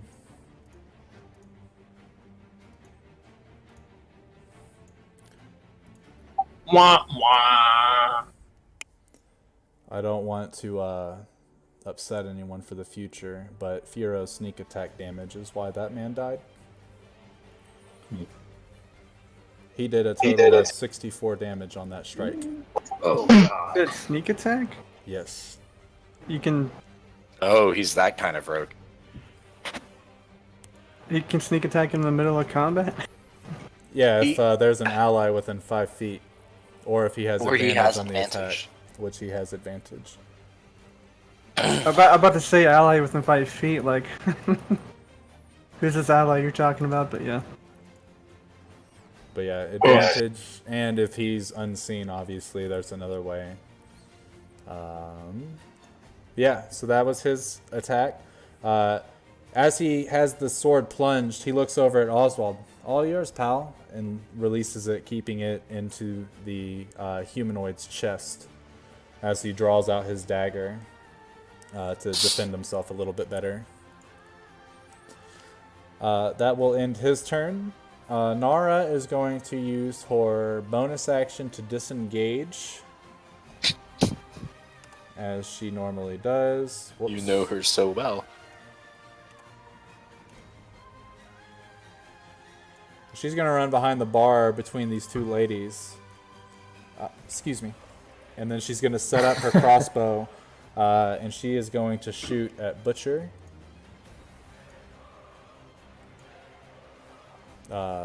That will miss.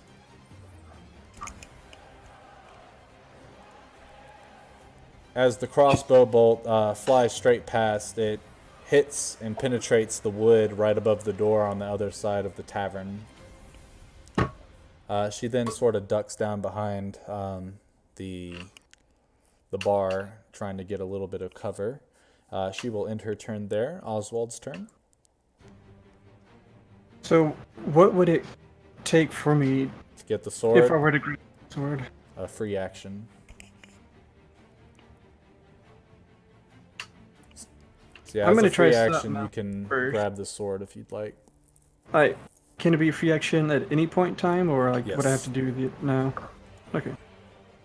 I'm gonna try something different. I'm going to drop concentration on my fire rune, Okay. and instead I'm going to, and with a bonus action, I'm going to utter the words Sokenstein.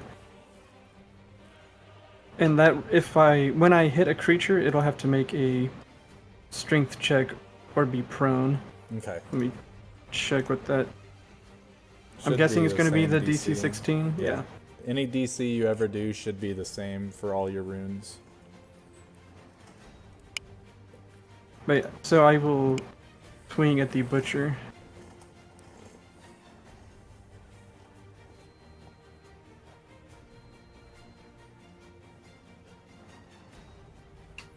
Okay.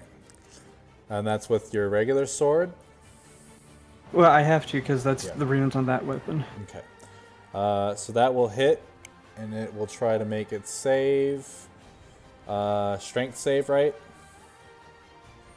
Yes, strength save. Alright, so you smack him over the head, and as you watch his knees start to quiver a little bit, but he holds fast. It does not take effect. You can do a second strike, though, obviously. I will go ahead and attempt it again. Alright, that still hits. And you watch his knees quiver once again, but he still holds fast. This gentleman is awfully strong in this minotaur form of his. Alright, well, I guess as my turn is ending, then I'll look to Firo. I'm going to keep trying to knock him down. You use the blade. Sounds good, pal. Teamwork. With that, it will. Are you done with your turn then? I believe that, yeah. All right. UNITY, that's unity. All right. So, on Butcher and the gang's turn, the bear is going to try to make that wisdom save and not happen. So he is going to stand up using half of his movement. and he can't move anywhere because he's still slowed. So he's just going to attack Furo once with his Great Axe, which will miss. As he attacks in slow-mo, Furo is able to easily dodge out of the way. You can see as the frustration slowly crosses the werebear's face.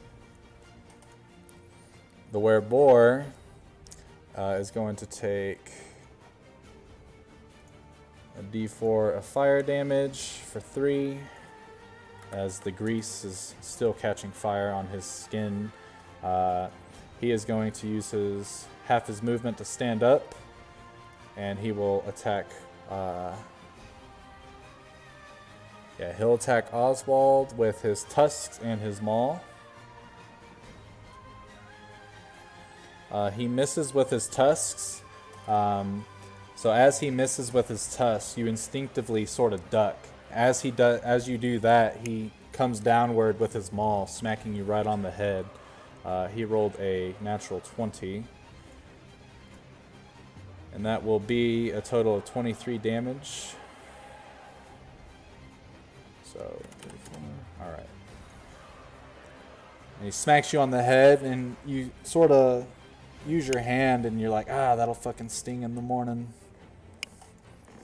I still make that. I maintain my rune, though. Yeah. There you go. Solid. And since he hit me with his maul, I don't have to make like that other con save? No. It's with his tusks. If he hits you with the tusk, you make a Constitution save, but he didn't hit you with those, so you're good. This other boar over by Dario is going to attack you with his tusks and his maul. Your 17 AC. So he comes over with the maul, smacks you in the face for 8 damage. Who are you talking? You're talking to Dario? Yeah, Dario. Okay. And then as you're kind of like lopsided, he takes this opportunity and impales your same shoulder with his tusks again. He rolled a natural 20 on those. Also, did you subtract 3 from the damage that I took? I did not know, but I did now. Do I have any offensive abilities that I can use that not on my turn? Let me double check. That would be a reaction if you have some type of reaction that could reduce damage. I know you have you can use a key point on your turn for patient defense, which increases your AC. But he does 22 damage to you with his tusks, and I need a Constitution saving throw from you. Okay.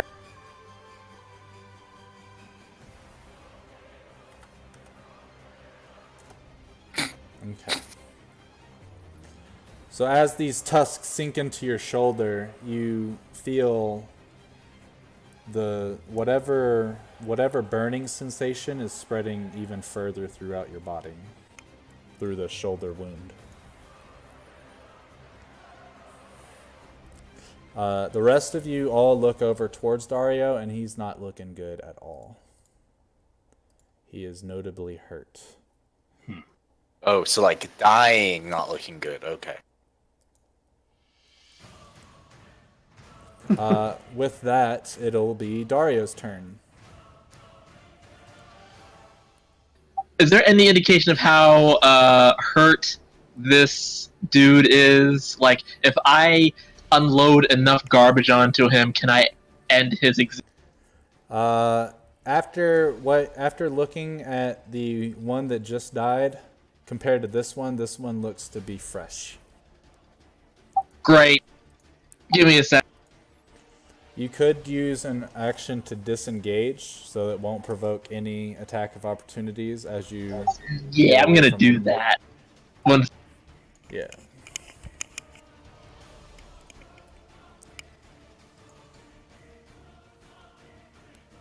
Yeah, that'd be step of one.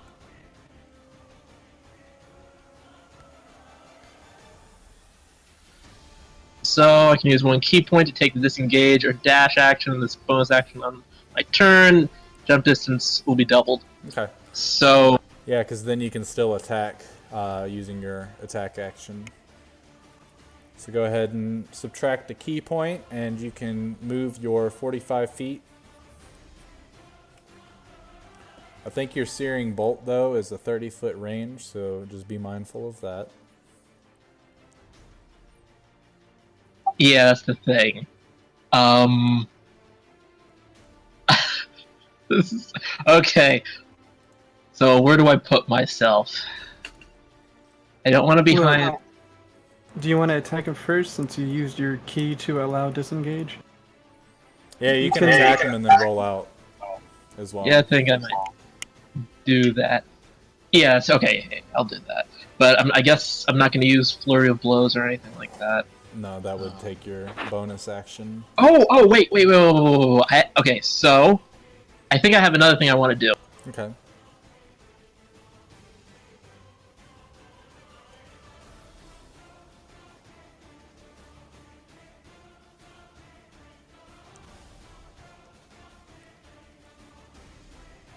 Okay, so I use another key to use Stunning Strike. Okay. Fucking stunning strike. Alright, so first you gotta hit with a melee weapon attack, and then you can use it.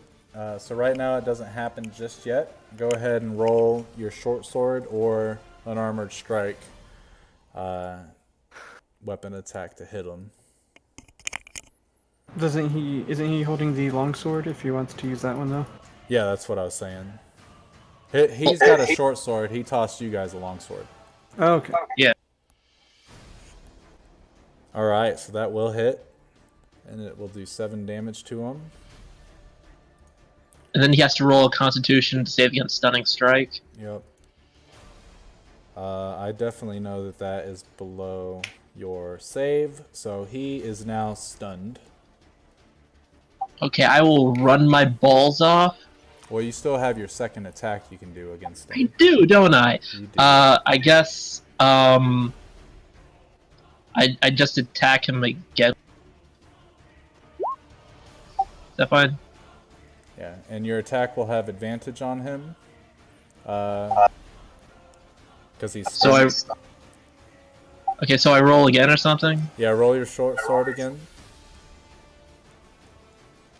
And this is with advantage, so the 25 will hit for another 5 damage. And then now you can book it. Well, did he stun him though? Yeah, he did. I mean, he's not able to attack you, but it's up to you if you want him to run away or not. Well, he already used his... Or, yeah, I guess theoretically at this point in time, you wouldn't have used Misty Step, or you used your Step of the Wind. So you could Flurry of Blows him if you wanted to, or you can go ahead and roll out. Plus, you don't need Step of the Wind since you stunned.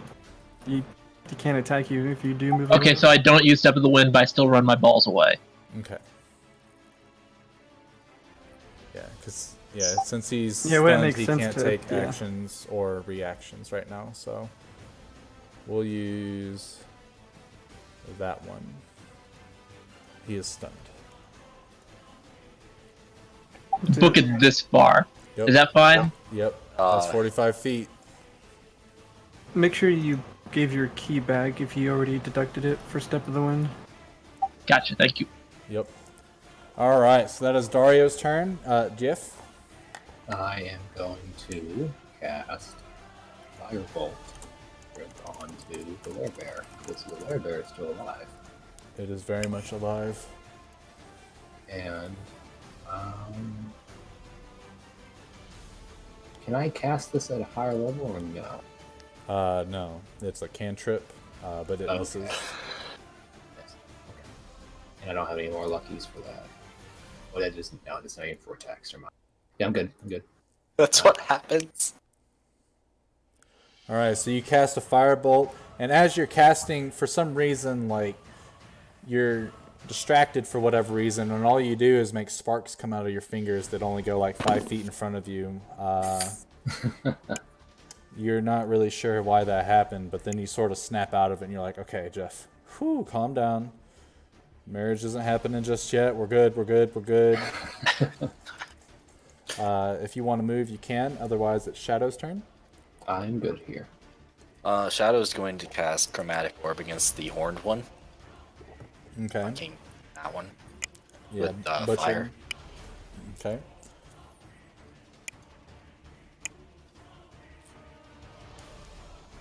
Slub full. Okay. Same thing kind of happens with you. You start to cast your little thing, and it sparks some little fire, and then it just kind of dissipates before even touching the wood. And you kind of look at your orb or your little diamond, and you're like, what the fuck? These little black flames just don't even really ignite. Do you want to move, or are you done? Nah, I'm good. Okay. Fiero, as a free action, is going to pick up the silvered longsword, and he's going to go right in for Butcher after moving over here. Now that you two are flanking him, he gets advantage on these strikes. He crits on one and hits normally on the second one. Hey, Butcher, over here, pal, as he goes in for two really quick attacks. The first one, let's see.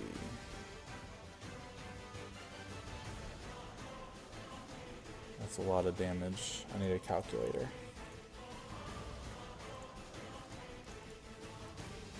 So his first strike deals 31 damage. And then his second strike deals a total of... So combined, all of his attacks dealt 108 damage to Butcher.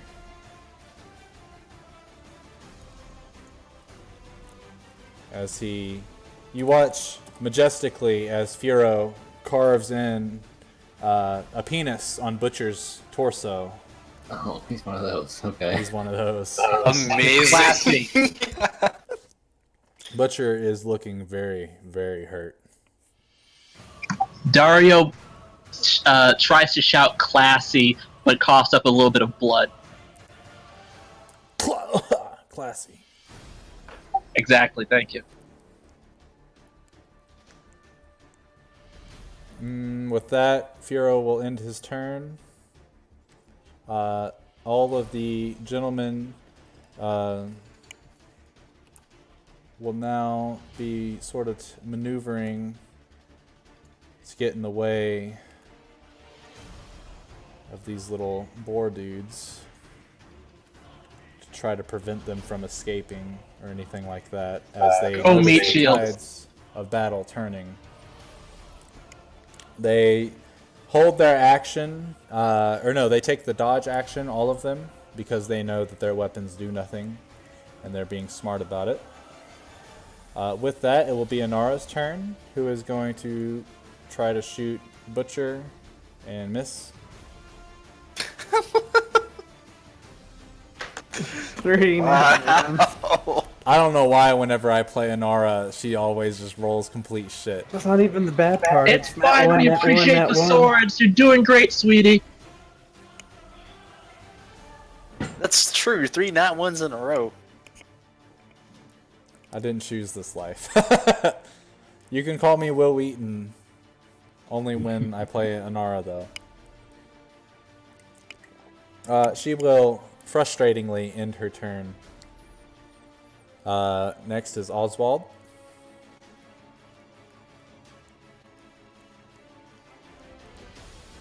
Alright, so I know we can use free actions to pick up stuff, but can we use free actions to toss things around to each other, or would that be a little bit too much? Well, let's see.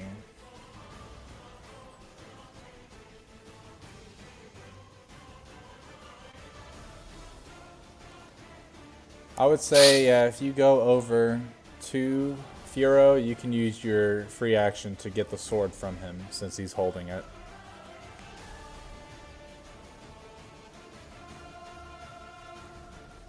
Because he used his free action to pick up the sword, which is why I didn't have him just drop it.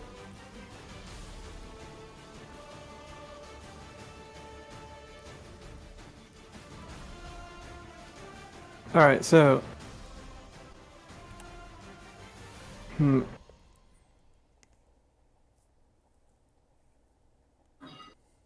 I guess I will go ahead and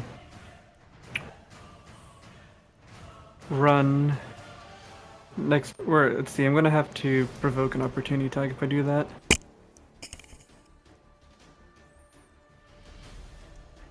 Can I attempt to shove the creature again, the one below me? Yeah. Athletic check to shove him away. Yep. Get his thing.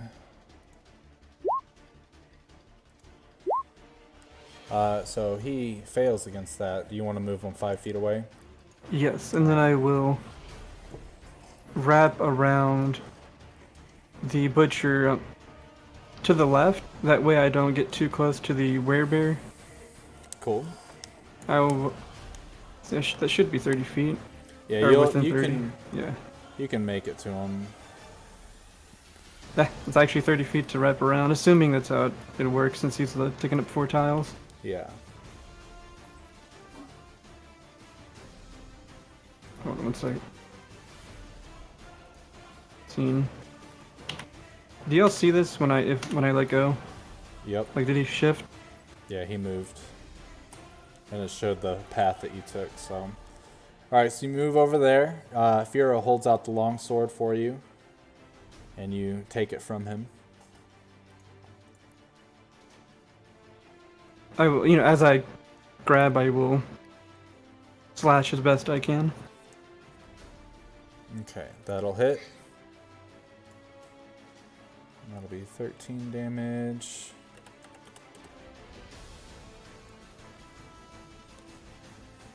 And then second attack. Oh wait, Well, that was your I first- shoved that- him, you so shoved yeah. him, so you come across Butcher with a stab to the gut, and you watch as he sort of clinches it, and you watch as his legs are trembling. He's on his last leg. Now, since I already used my free action, I wouldn't do this yet, but, kind of like flavor, I basically, when Firo's next turn comes up, I'd, be tossing it off to him as he takes it from me. Like, Okay. that will be the end of my turn. Alright. So it comes up to Butcher's turn, and he sort of sits there. He's breathing super heavily. He's got his right arm clutching the new wound that you just stabbed in on.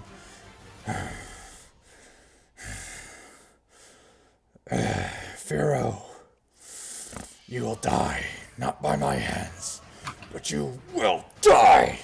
And he lunges at Firo for his more than likely final attacks against Firo. His battle axe will hit him. I'm going to try to impose disadvantage on the battle axe. Not his other attacks, but whichever swing is the battle axe. Alright, so your disadvantage affects his first battle axe and makes it miss. He goes in for a horn attack, which also misses, but then he comes back with another battle axe attack to hit for 10 damage. After that, he goes back to clutching that wound. You can tell he's accepted his fate. And he stands there. The werebore underneath him, seeing Butcher in this state, looks around at everybody. He knows he's outnumbered, and will take the dash action to run out of the tavern. The werebear will make his wisdom saving throw and fail it again. And also take half of his movement towards the door. This stunned gentleman up top will fail his save. Or wait, it's a Constitution save or a Wisdom save for the stun? It's until the end of Dario's. Yes, end of my turn. Oh, so he was unstunned at this point. Well, no, the end of Dario's next turn. My next turn, next so... So Dario needs one more turn, and then Okay. he'll lose his stun. Gotcha. So Yeah, he ain't gonna make it that long. Okay. If that is the case... Alright, so yeah, he's still stunned then, just kind of sitting there. You can hear him sort of muttering random, incomparable words as he's sort of still dazed, like... And that'll be his turn. Next is Dario. Okay, so the stunned boar is a little more, still too far away from me. It is 50, 50 feet away. Now, the smart thing to do would probably be to finish off the butcher, but Dario is really bitter and vindictive, and he probably understands that he's about to get close to winning. So let's see if he can't do something really dumb. I look forward to this. I like the narration, like, I know what I should be doing, but I'm not. But I'm not gonna do it. That's good though, playing in character and vindictive. He's like, this dude fucked me up. I'm gonna fuck him up as best I can.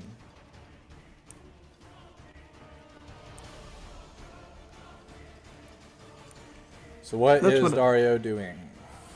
Or are you reading?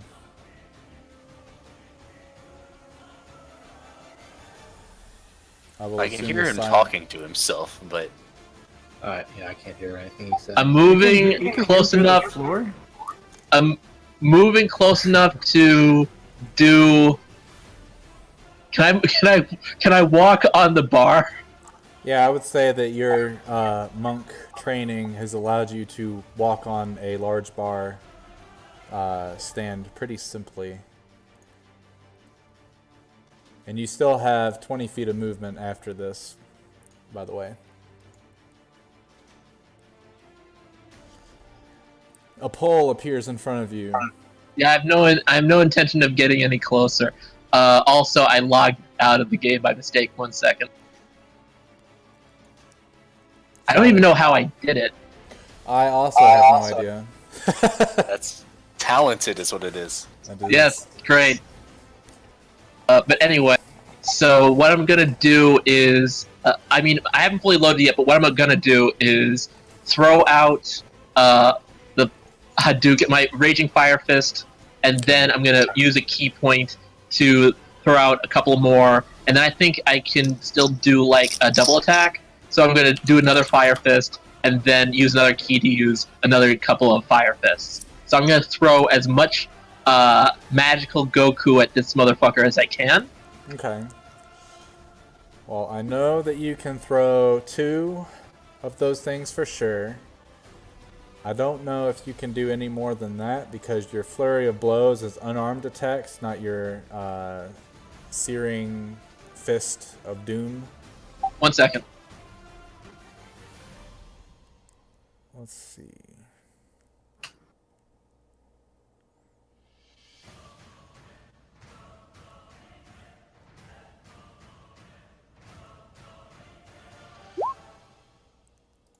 Did I put the thing in? Yeah. Yeah, I did put the description in there. Okay. So blah blah blah blah blah.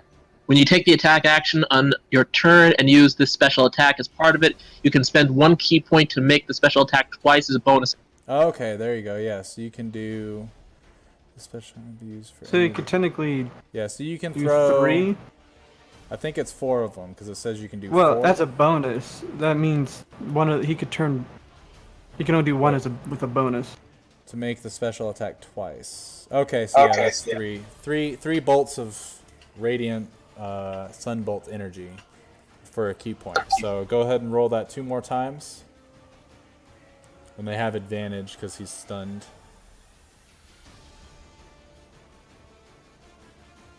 Alright. So all of them will hit.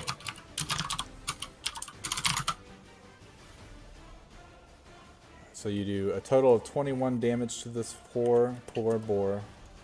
Yeah, he's not poor. I'm fucking on the. I took 60 Yeah, fucking damn. You did take a Yeah. lot from him. You can still move back 20 feet if you want to maintain your distance again, because you didn't use up all your movement. Yeah. Can I use extra attack, or is that only for like? Your extra attack you've already done with another Radiant Sunbolt. Okay. I guess I'll move back like a coward. Remember, that extra attack counts as a bonus action, but you already consumed that bonus action for the turn. Okay. Yeah, so the key point to do another Radiant Sunbolt was your bonus action, but the 2 Sunbolts are your 2 attack actions that you did, which includes that extra attack that you get at 5th level, so... We'll teach Alright, you I move back. I move forward to attack this guy who's probably going to run after he's done being stunned, and I move back behind the bar like a coward.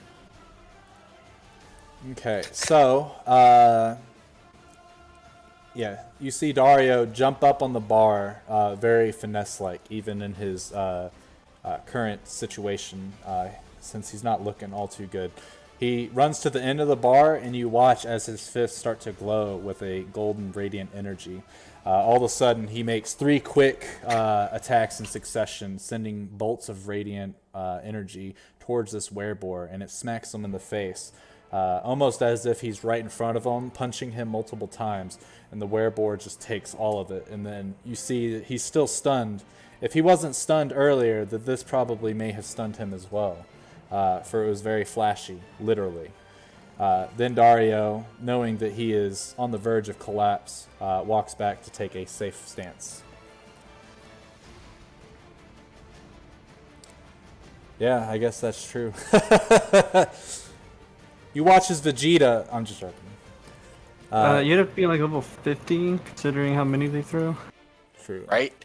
Next is Jeff. Okay. So, you killed the second one. I am seeing this werebear start to limp out the door, right? Yes. Not limp, but he is walking slowly, for he is still slow. And he's looking worse for wear. Not really. Okay. Well, I'm going. Let's see. He would still be a humanoid, right? No. No, so hold person would not work then? Oh, wait, yeah. Humanoid, yes. If you're trying to hold person on the werebear. Mm-hmm. Bill. Yeah.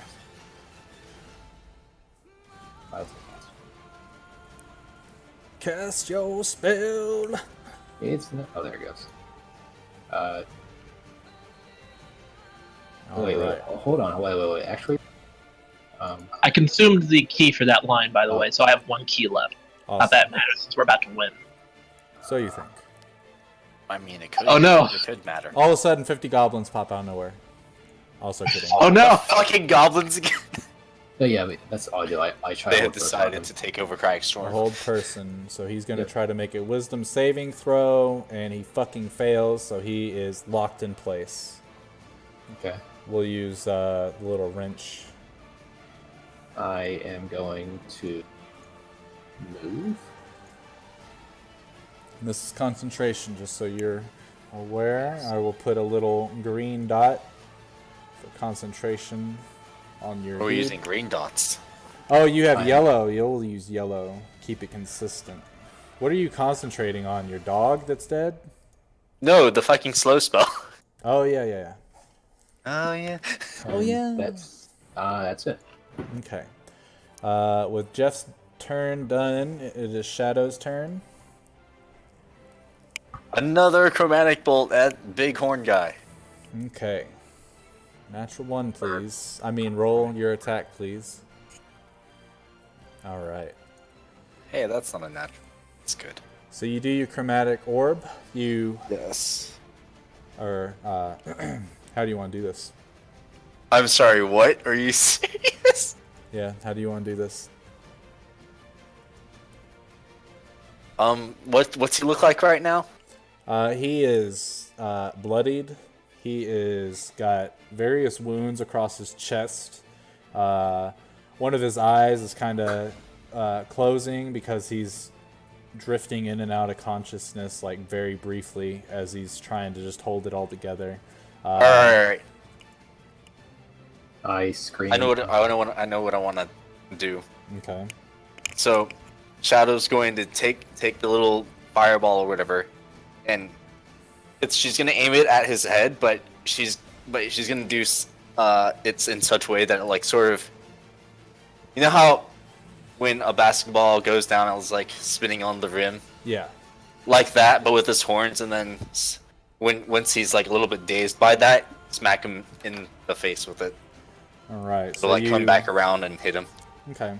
So you summon your black fireball from your chromatic orb, and you send it arcing, and it arcs in such a manner that it zooms around Butcher's head, and he sort of catches the eye and starts to spin his head. And as he's spinning, watching it, he gets dizzy before it arcs a little forward towards the bar. So it arcs towards the bar and then comes zooming right in his face, smacking him right up the nostrils and sort of searing his nostrils closed as he falls back behind him onto the ground. And as you watch the life essence fade from him, the Minotaur form it reduces in size. The horns start to retract. The snout becomes more humanoid, dwarvish. And the body of Butcher is in front of... Oh, he's not that big. Is left in front of you guys, deceased. Shadow remarks, "Gets dunked."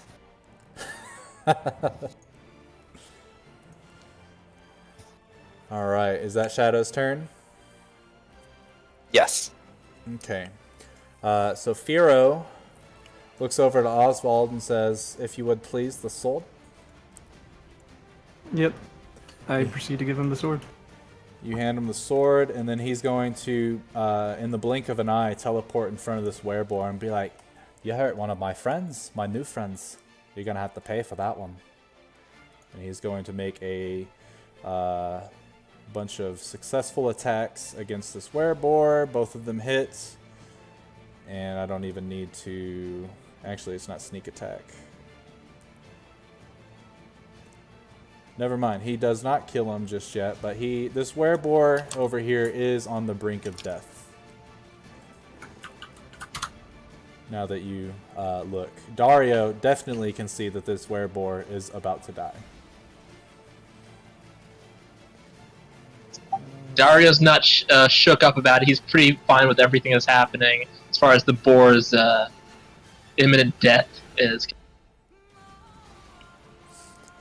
So Inara is going to use her bonus action to dash onto the other side of the tavern, take aim with her crossbow, hoping to strike true, and she does. And she will do it with her sneak attack damage, which is enough to kill it. Go Inara. So as Firo slashes twice against the werebore, you can see he's starting to shake off the stun that he had previously gotten.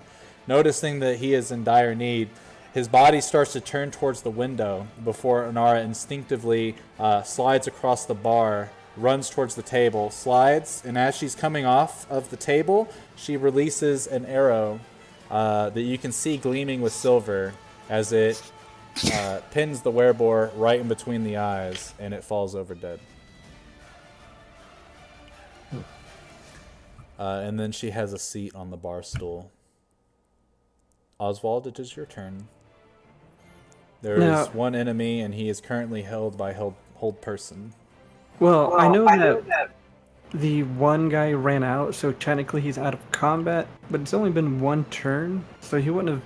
Could I attempt to, like, chase after that guy? Yeah, you could. Dario wants to say something. Hey, since we have one of these guys left, cough, cough, sputter, sputter, how about we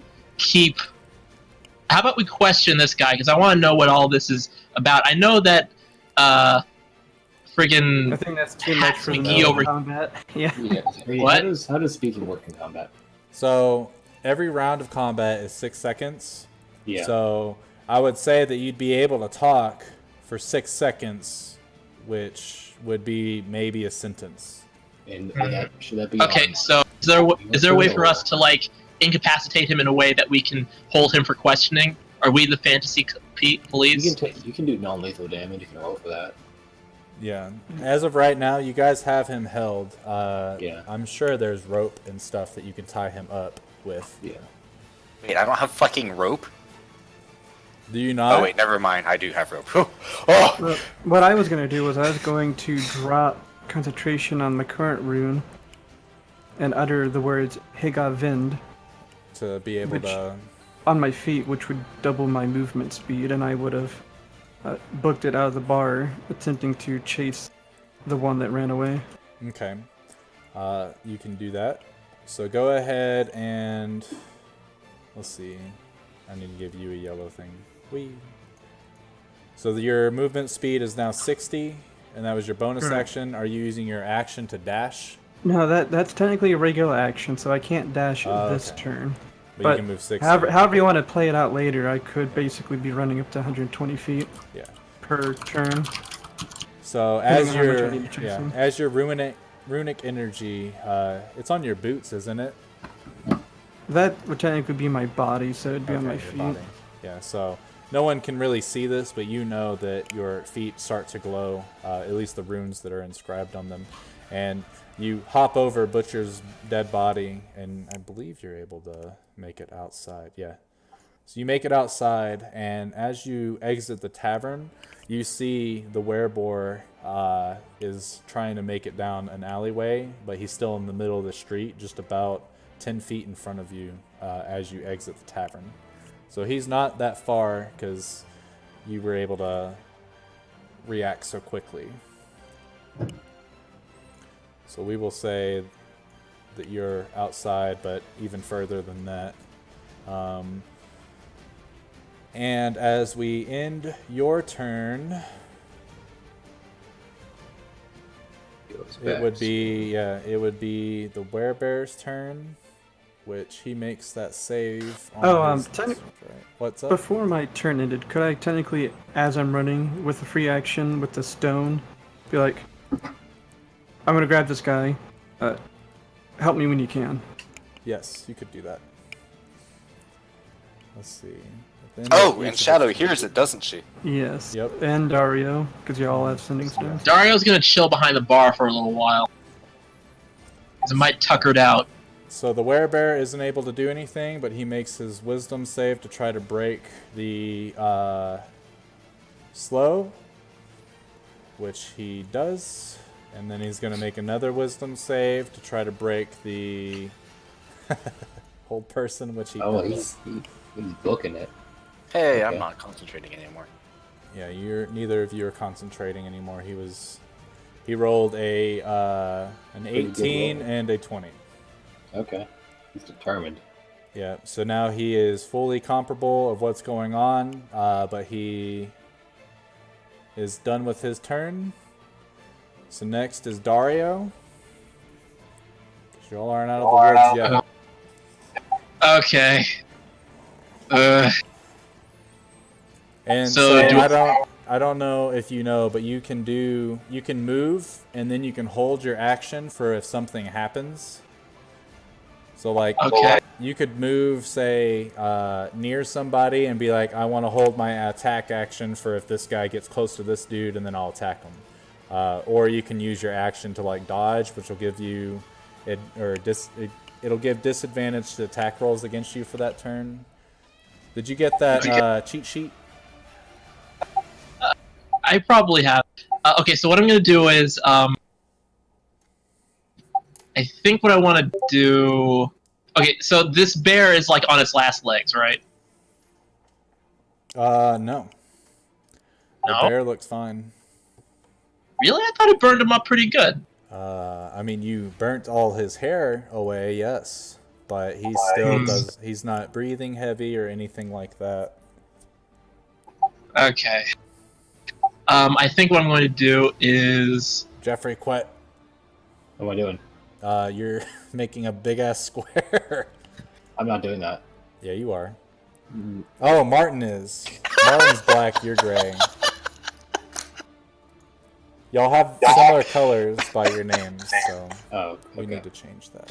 I think I'll move to Shadow and hold action. For what?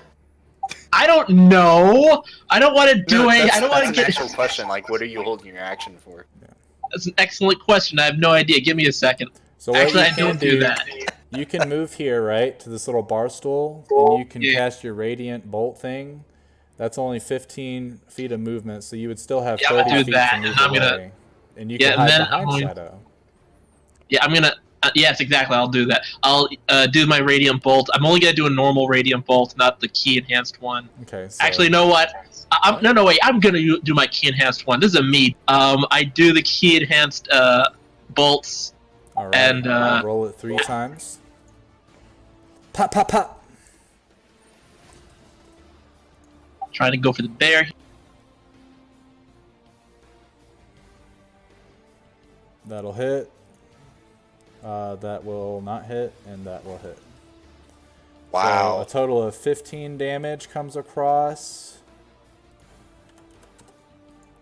So you strike with your right fist, which is obviously your dominant arm.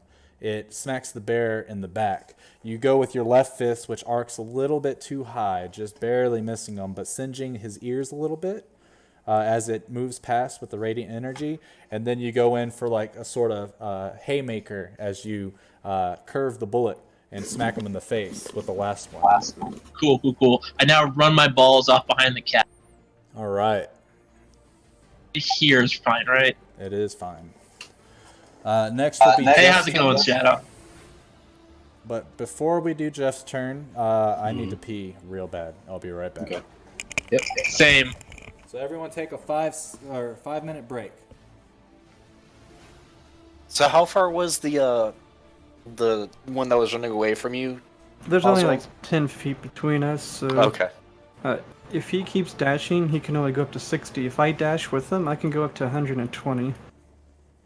Mm-hmm. So, like, at least from a running perspective, he can't run away. He'll have to somehow, like, outsmart me.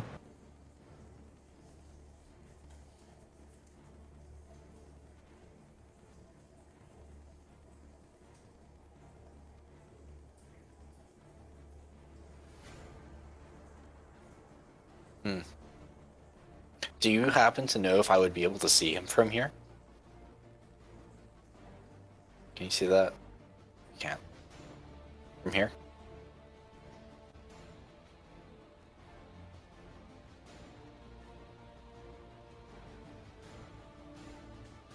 Puzzle?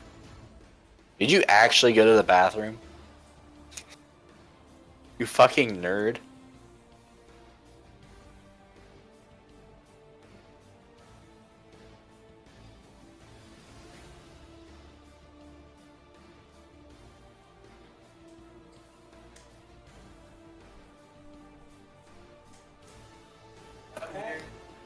No, that's fine. I get it. I understand. Did Mr. DJ stop? Does anyone hear him? Oh, there he is. I was hearing him until you said something. I think it's just quiet. I drink so many fucking liquids. God damn. Yeah, I have food. I have had food as well.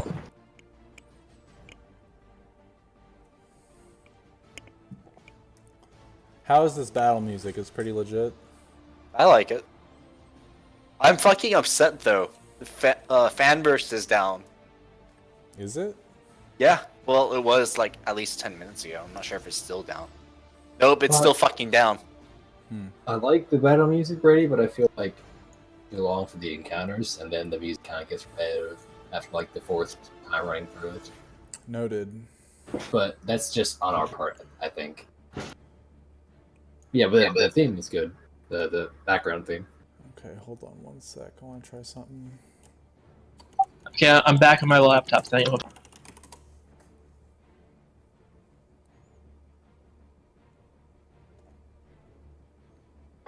this was a harder fight than I expected, but this was really cool. As I made the fight, when I was done with it, I was like, fuck, they might die. Well, remember, he's having to try to balance it accordingly. Yeah. Depending on how many people fucking show up. Well, plus he's also got NPCs involved, so, I mean... Yeah. Yeah. And then it's still because- up to the dice at the end. Yeah, it's all about the dice. Those little fuckers. Yeah, those 3 crit fails in a row weren't very helpful. Very true. Alright, here we go, Jeff. Okay, so I'm looking at this werebear. He wants to bucket out of here. I'm in his way. What do I do? Yeah, there we go. Some chase music for me as well. Exactly, yeah. I want it. My calculator out real fast. Because that sounds like it can be both. Like, it's like a little tricky, tough battle going on, or chase scene. Like, Okay, I know it's probably not going to work, but I want to try it anyway. Inspiration to anyone who knows what this from. It sounds so familiar. Next Probably 30 from- seconds. From Ocarina of Time. Okay, Oh, there we he's out of go. game. Yeah. Emotep gets it though. You get inspiration. Yay, what's that? It's a D8 on any roll that you make in the future. Cool. Before I tell you what the results are. You only get it once though. Oh, okay. This is the second time I've given inspiration because I'm a bad DM. Fine.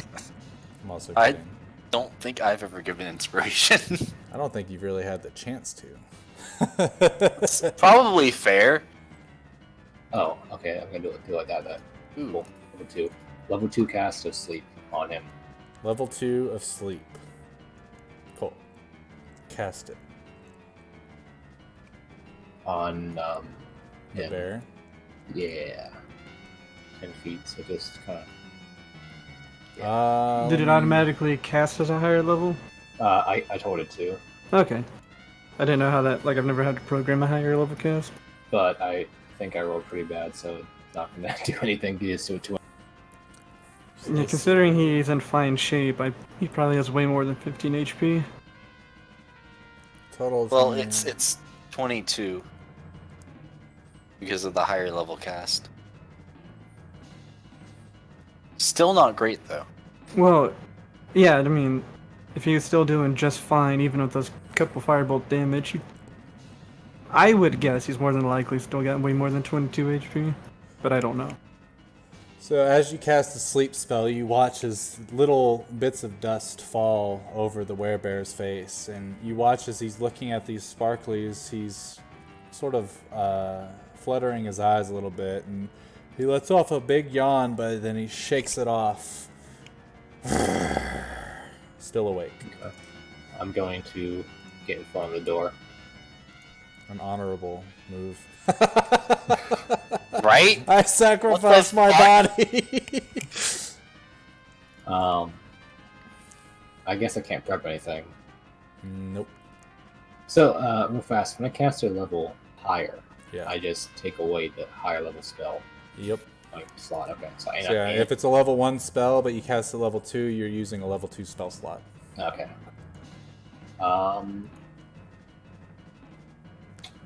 I can't do nothing else, so I'm just Okay. sit here. It is Shadow's turn.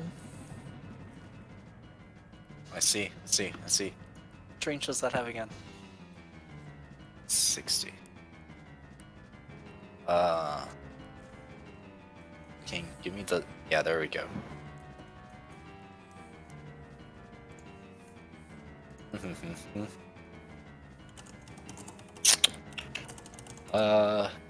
That one. Shadow's gonna move there. Shadow's going to cast Frostbite on the one thing in here that's an enemy. That you know of. I'm kidding.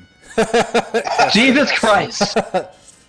It's not gonna be great, because it's a fucking Cantrip. con save, but Are 50 goblins going to teleport right on my location and finish me this off? is where we're at right now. You've used all your spell slots? No, Oh, okay. Go ahead and cast the Frostbite. I have casted my frostbite. Oh, there it is. There it is. DC 16 con save. Nope, not great. It actually fails. Yes. So it'll take. You watch as the frostbite sort of consumes his paws, making it harder for him to hold his axe because it gives him disadvantage on his next attack, right? Yes. Which we'll use with a blue.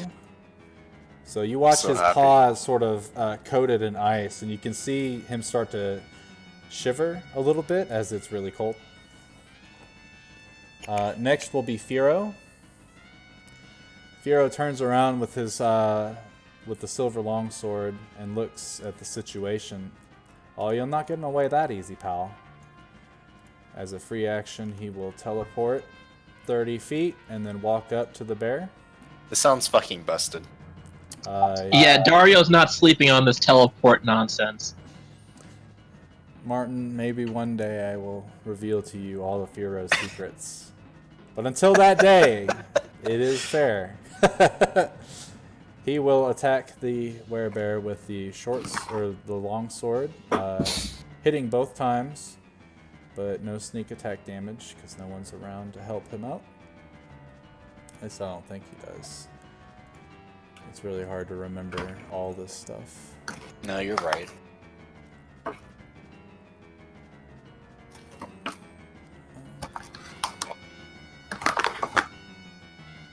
Okay, yeah, no advantage or anything like that. So, doesn't get all his sneak attack damage, but he does do a considerable amount of damage as he rolled really high.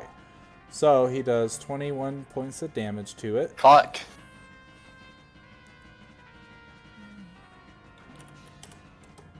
All right. Now the werebear is starting to look a little rough. He's starting to, his breathing has changed. It's a little heavier. Blood is dripping down on the various wounds that he's received from these silvered weapons.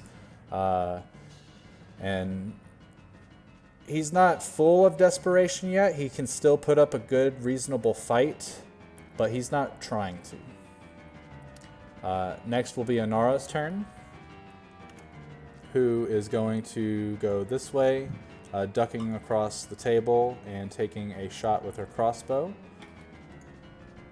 which will hit for the sneak attack. Sphiro's right there, so 17 damage.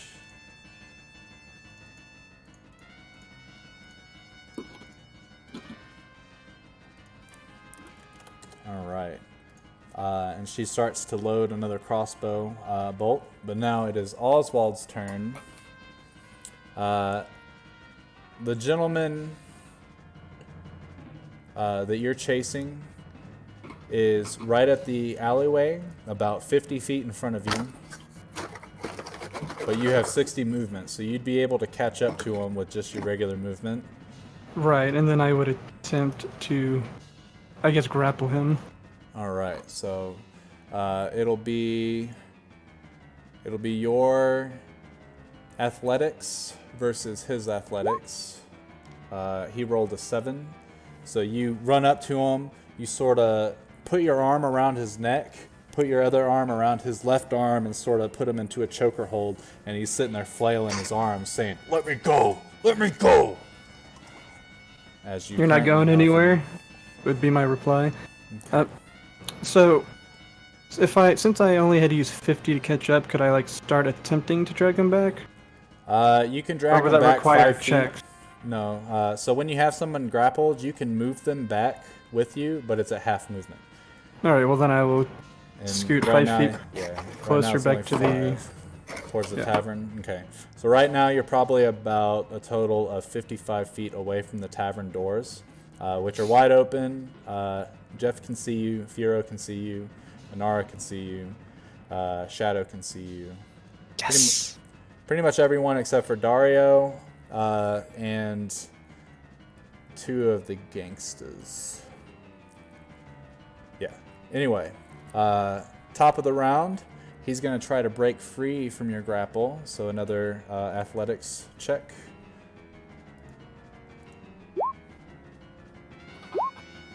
Which you hold true. As he starts to push forward, you flex your muscles on him, and he's like, oh.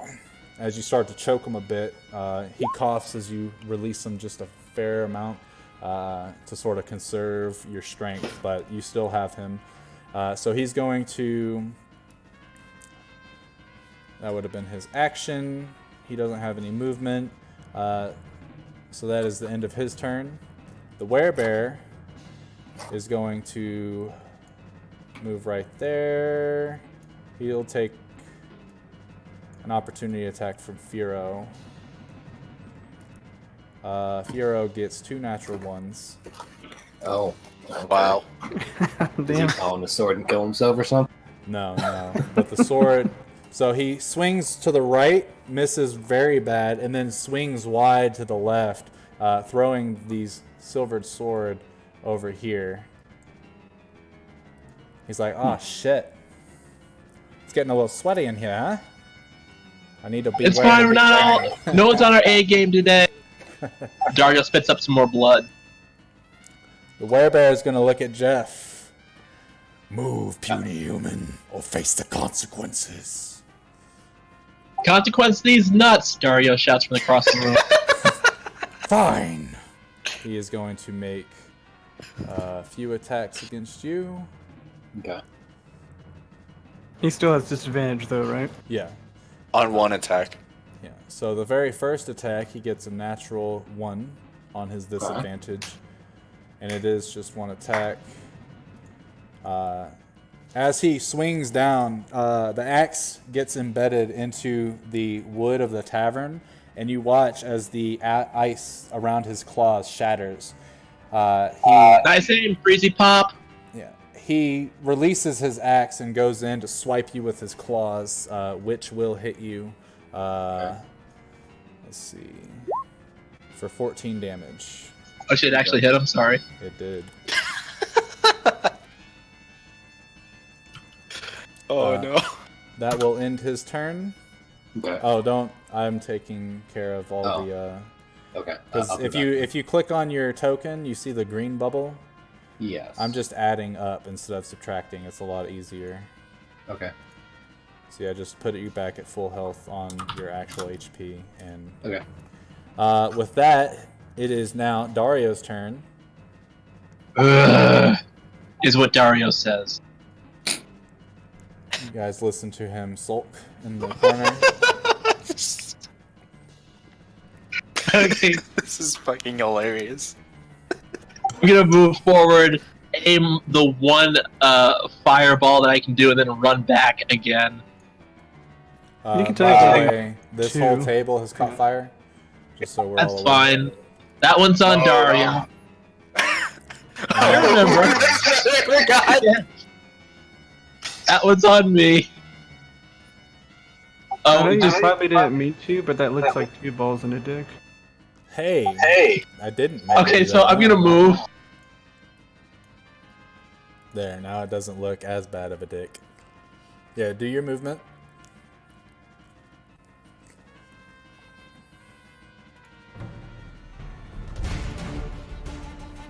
I'm gonna see how far away from the bear I can get.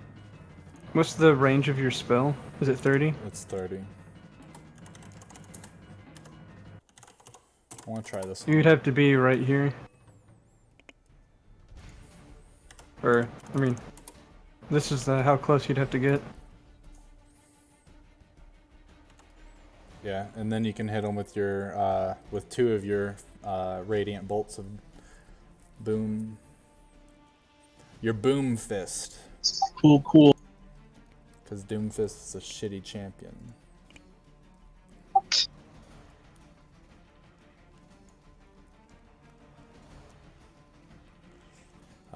Both of those will hit, so 15 damage comes across.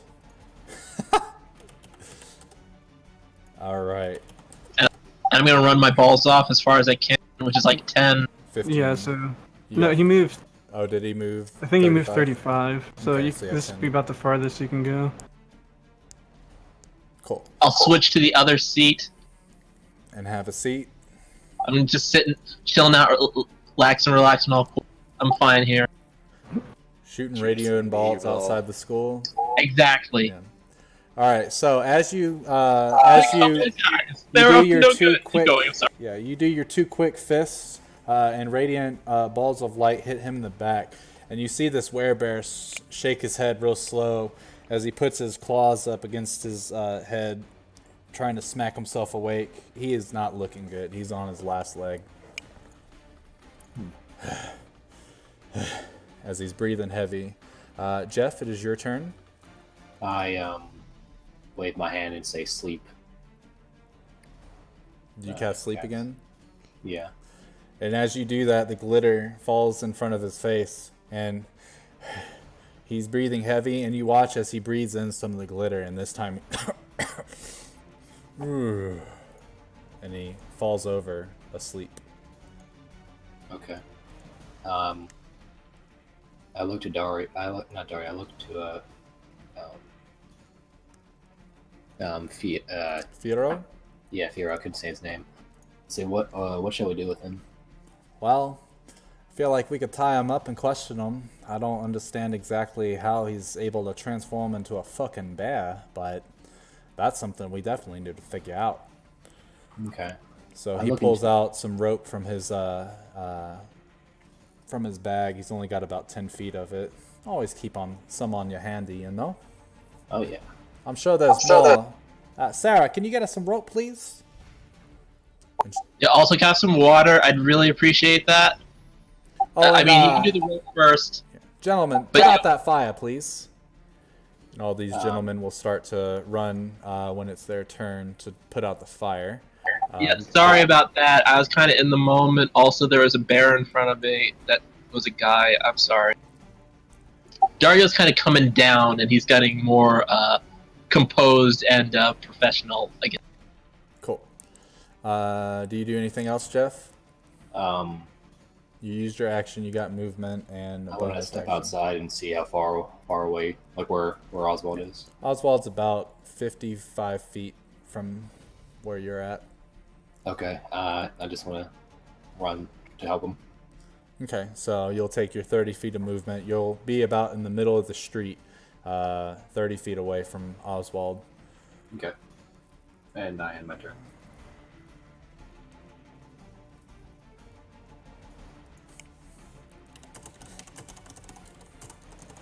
All right, Shadow, your turn.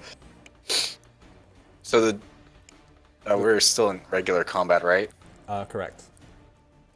Uh, Because the bear's asleep, but eventually he could wake up. Shadow's going to take out her oddly nice rope, because it is silk for some fucking reason, Okay. and start tying this guy's hands behind his back. Also, did the bear turn back into a bear, or was he? Oh, he's still a dude.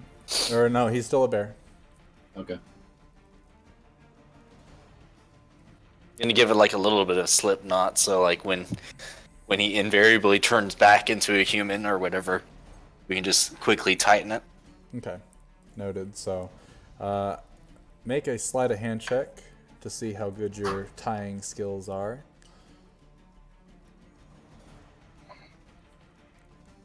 Okay, easy enough. And then is that the rest of your turn? Yep. All right. On Firo's turn, he'll move up with his thicker rope. All right, that's good. That's good. He'll throw a little bit around, and you guys start to tie everything up, especially his snout. Got to give him a muzzle, you know. Of course.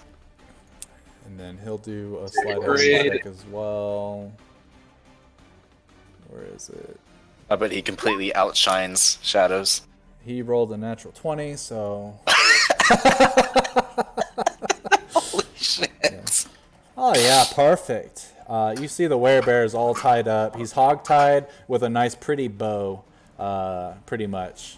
The gangsters all start running towards the bar, using their action to dash and grab pails of water. and then start running towards the fire and trying to douse it out as much as they can.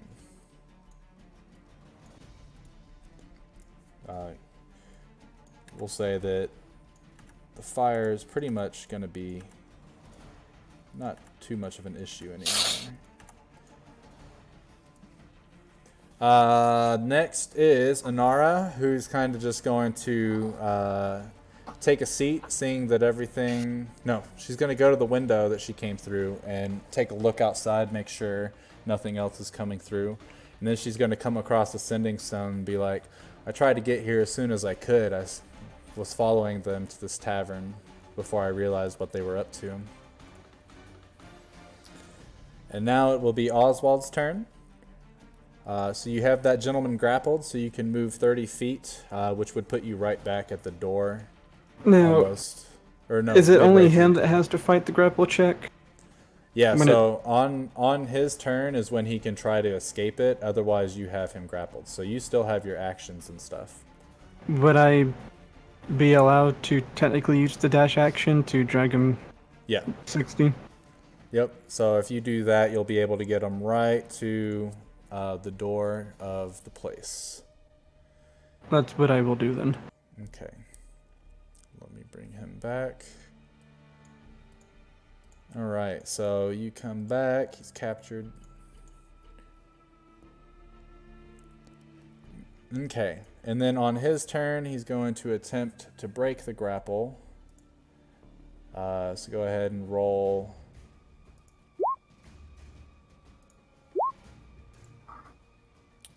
He fails, so you definitely have him. So at this point, we will say that combat is definitely over. Okay. Because now that you've got all your friends around you and all their turns coming up, they'll help you with putting him down.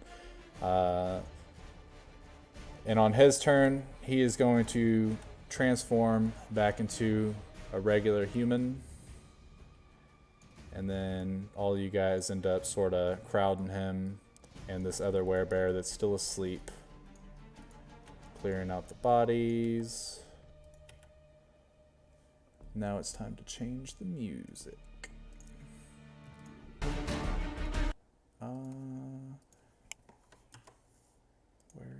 Where?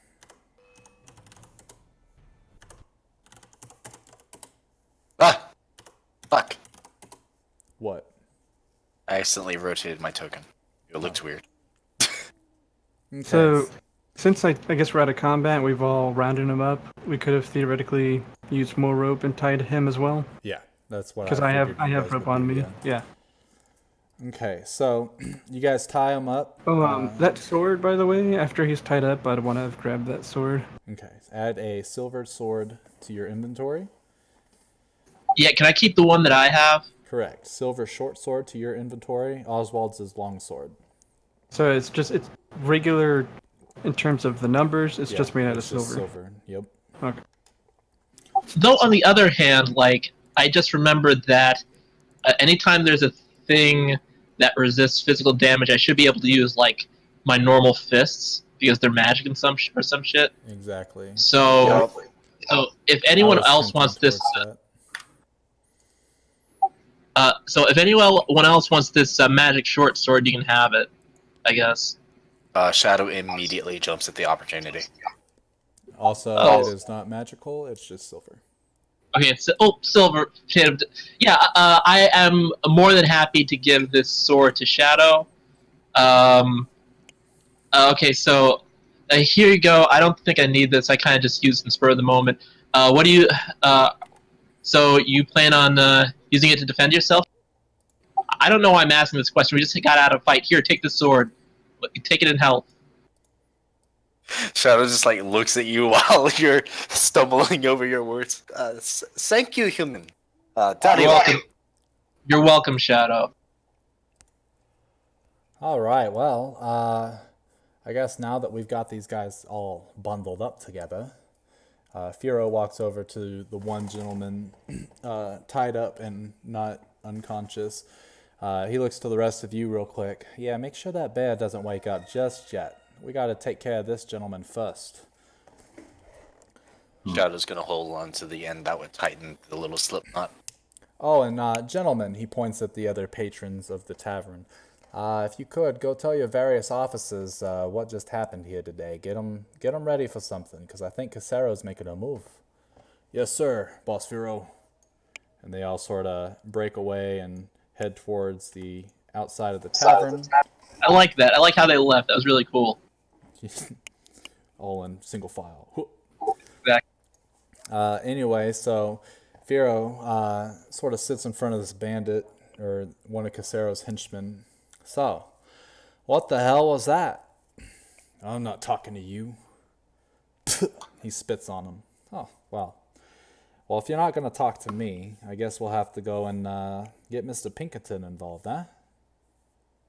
As he says that name, as Firo says that name, you guys can see this gentleman isn't wearing a mask or anything. His whole top layer of clothing is pretty much ripped to shreds after being transformed to a boar.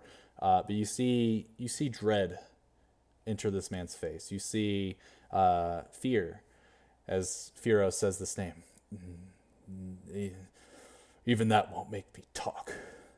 But you can tell that his words are pretty hollow from what he says. Wow. You know what? I trust you guys. You guys do some talking to him. I gotta go get an associate of mine, so I'll be back in about 5 minutes or so. Okay. No problem. How long you think that bear's gonna be asleep for, pal? Actually, let me look at that spell real fast. I'm not actually sure how long this will last. I know the sleep effect lasts until you end the spell or the bear takes damage. It's Whole fucking minute. cast time, duration, 1 minute.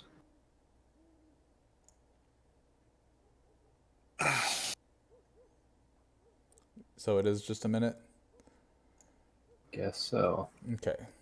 Oh, a whole minute? Well, I'll stay to make sure that he stays under wraps. Shouldn't be too big an issue. Okay.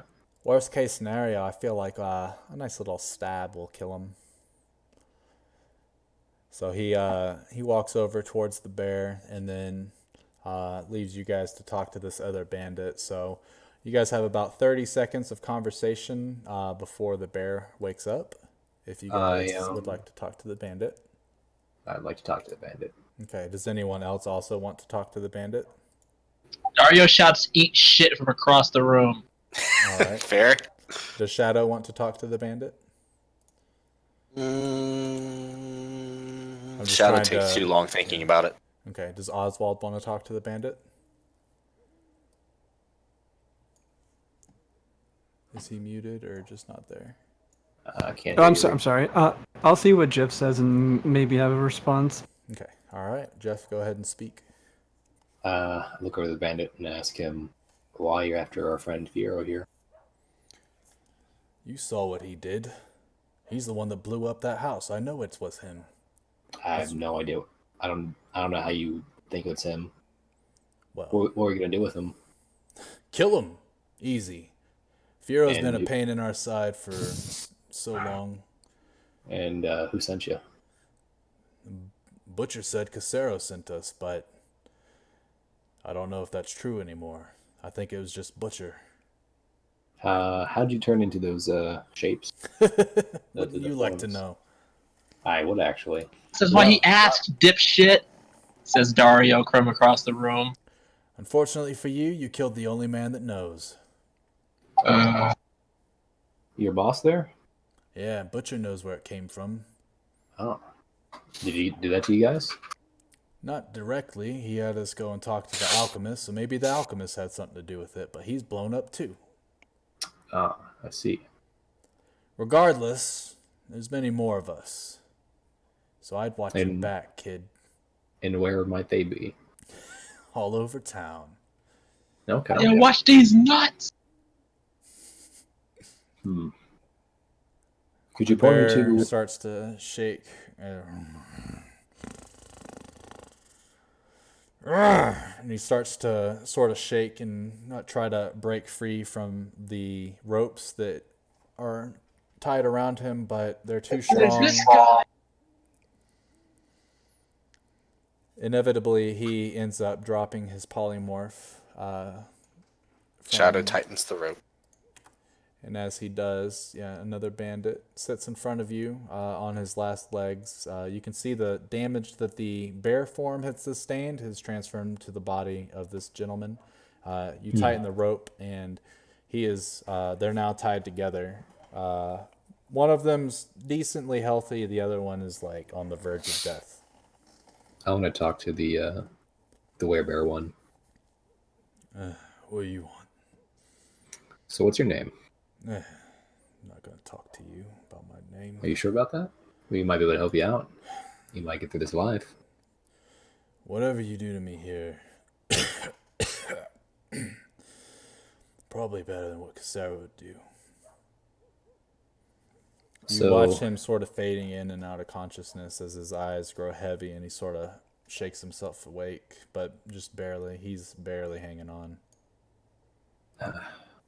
So, Fiero, we kind of did a number on this guy. What do you think we should do with him? Fiero walks up to him, takes out a dagger, and stabs him in the chest. Could I interject before he makes the plunge? You can try. You're on the other side of him. What would you do? So you're saying Casero would have kill you or do worse for failing? Precisely, but that's if he even sent us. And as he says that, Fiero plunges the dagger in his chest, retracts it, and you watch as the gentleman spits up some more blood, but the wound heals. He's like, yeah. Wouldn't you know? Regular weapons don't seem to have any effect no matter what form they're in. That's some good information to have. All right, you gentlemen talk to this guy. I got to go get Mr. Pinkerton. So you just said you stabbed him and nothing happened? No, he stabbed him in the chest. Healed. Yeah, he healed from taking the damage. Okay. Because as far as you know, Fiero's dagger is just a regular dagger. Okay. So it's not having any effect on the body of this dude. I want to ask him, how do you transform? Yeah, Butcher gave us some sort of potion, something. Changed everything about us. The gentleman behind him, shut up. You're telling him too much. What's the point? We're going to go over anyway.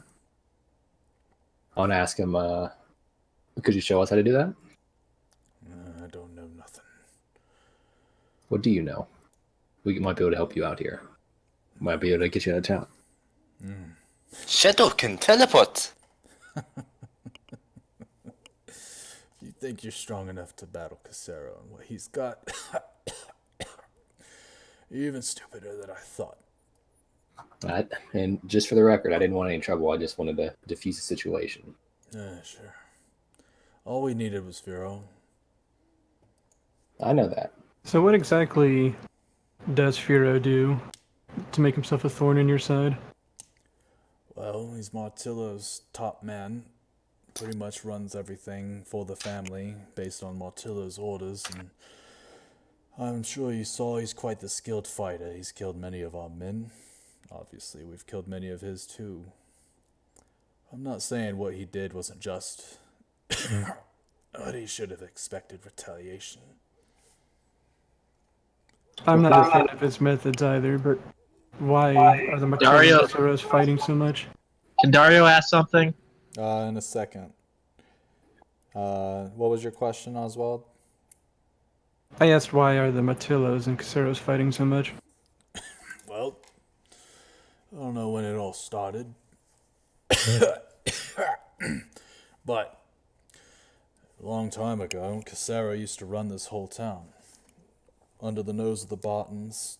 Obviously the Bartons wore the crown, and Casero ended up somehow making it to where they turned over the government style to a bureaucracy. Then Lord Martillo came in and bought up a couple of the merchants' shops and ended up being able to overthrow Casero and run him out of town almost. So obviously Casero's just trying to take back what's rightfully his. Can't blame him, right? See, I can understand that. But everyone seems to run with Martillo and his gang. They like the way he does business better than Casera, I guess, which you saw what we just did. If I had a choice, I wouldn't have done it. Okay, Dario limps over, and he looks the bear bandit dude. This is the person we're talking to, the bear bandit guy. Yeah. Okay, he looks him in the eye, and he asks him, "What do you know about the kidnappings and of young women and the missing young children? What do you know about? Do you know anything about that?" No, that's not my line of work. I'm a muscle. You'd have to ask to some operative about that, but they're pretty hush-hush, and they're always masked, so I have no idea where to point you to. All I can tell you is you'll probably find Henses at the Casera mansion. I want to ask him about. I will turn to him and say, "What was the alchemist? What did he do? The one that was you claimed was killed." Alchemist did all sorts of weird experiments on Casera's men. One of them is the one that you just saw. It transformed us into these creatures. Not exactly sure how it works, but we found out that if we do certain things to other people, we can, instead of having to drink a potion, you can pretty much transfer the effects to someone. He glances over at Dario. He's like, that wound's probably a mark of it. Yeah, I was kind of putting two and two together about that one. I doubt it's like a werewolf thing. Yeah, about that. Is it a werewolf thing where if you kill the original guy, you're not cursed? Because that guy is dead as hell. Are you asking me that as the DM? I guess I am, because I'm not sure if Dario would ask the question like that. Yeah. So I know, yeah, I actually wanted to ask about that. So I noticed all the Constitution saves. Mm-hmm. Did I succeed all of those, or did I fail one? You failed them all. And I we failed will all find- of them. Yeah, and we will find out what happens soon, I'm sure. Great. Should be Do I get to fine. at least pick what furry I become? We don't know. We will find out when the time comes. I'm just joking. So, this alchemist, does he experiment on only Kasara's family, or has he done harm to others? Well, I'm pretty sure that he's tested things on the orphans. They're, easy to subdue and trick into taking various liquids and such. All you gotta do is tell them it's sugar. Stupid little punks. Which is probably why Firo attacked him in the first place. Firo's from the orphanage, so anyone that attacks it obviously is attacking Firo. I know you gotta use the bathroom, pal. It's okay. Go to the bathroom. Go lay down. I turn towards the man and ask him, what does he know about the plague in town? I don't know nothing, but it's either A, the alchemist, or something else. But the alchemist is dead, and if it was the alchemist causing that plague, then I guess we should see it subsiding. And if it wasn't, then there's something more going on in this town that I don't even know. I'm just a lackey. So, what's going to become of you? You said that if you return, that pretty much worse off. Does that mean you're going to be killed? More than likely, yeah. Would you like us to give you an easier way out? Yeah, I wouldn't mind that. You got the weaponry to do it. I thought I was invincible for a while, and here you guys are, showing me my place, so obviously I deserve it. So I ask one question, though, or one Sure. favor. Just make it quick. Okay. I motioned to Oswald. Well, no, I ask. You wouldn't even take the opportunity to leave town if it meant staying alive and not being his lackey? Yeah, asshole! Don't jump on suicide first. He looks, he keeps looking at the ground. He's like, I don't really feel like being a beast the rest of my life. Understandable. Excuse me? What's wrong with being a Excuse beast? Ignore cat. Ignore cat. Racist. Well, I look over to Oswald and Well, I guess I look at Tone. If you really want this, then stay still and keep your head down. Any final words you'd like to say? No. Wait. I have one question. What is it like when you transform? Feels weird. Feels like I'm not even myself. Feels like a whole new body, a whole new creature. I have a whole new set of goals, aspirations. The memory of the past is hazy in that form. I don't like it. Do you remember your allies? It's starting to become clear, but yeah, I feel like we While came in you're here in with the more form. people than this. Oh, while I'm in the form? Yes. Oh yeah, I know who my friend is from my foe. Okay, that's it all. That is all. All right. Well, then I'll just ask one more time. All right. This is like your last chance. Do you want your life to end, or would you rather attempt to live elsewhere? Do it.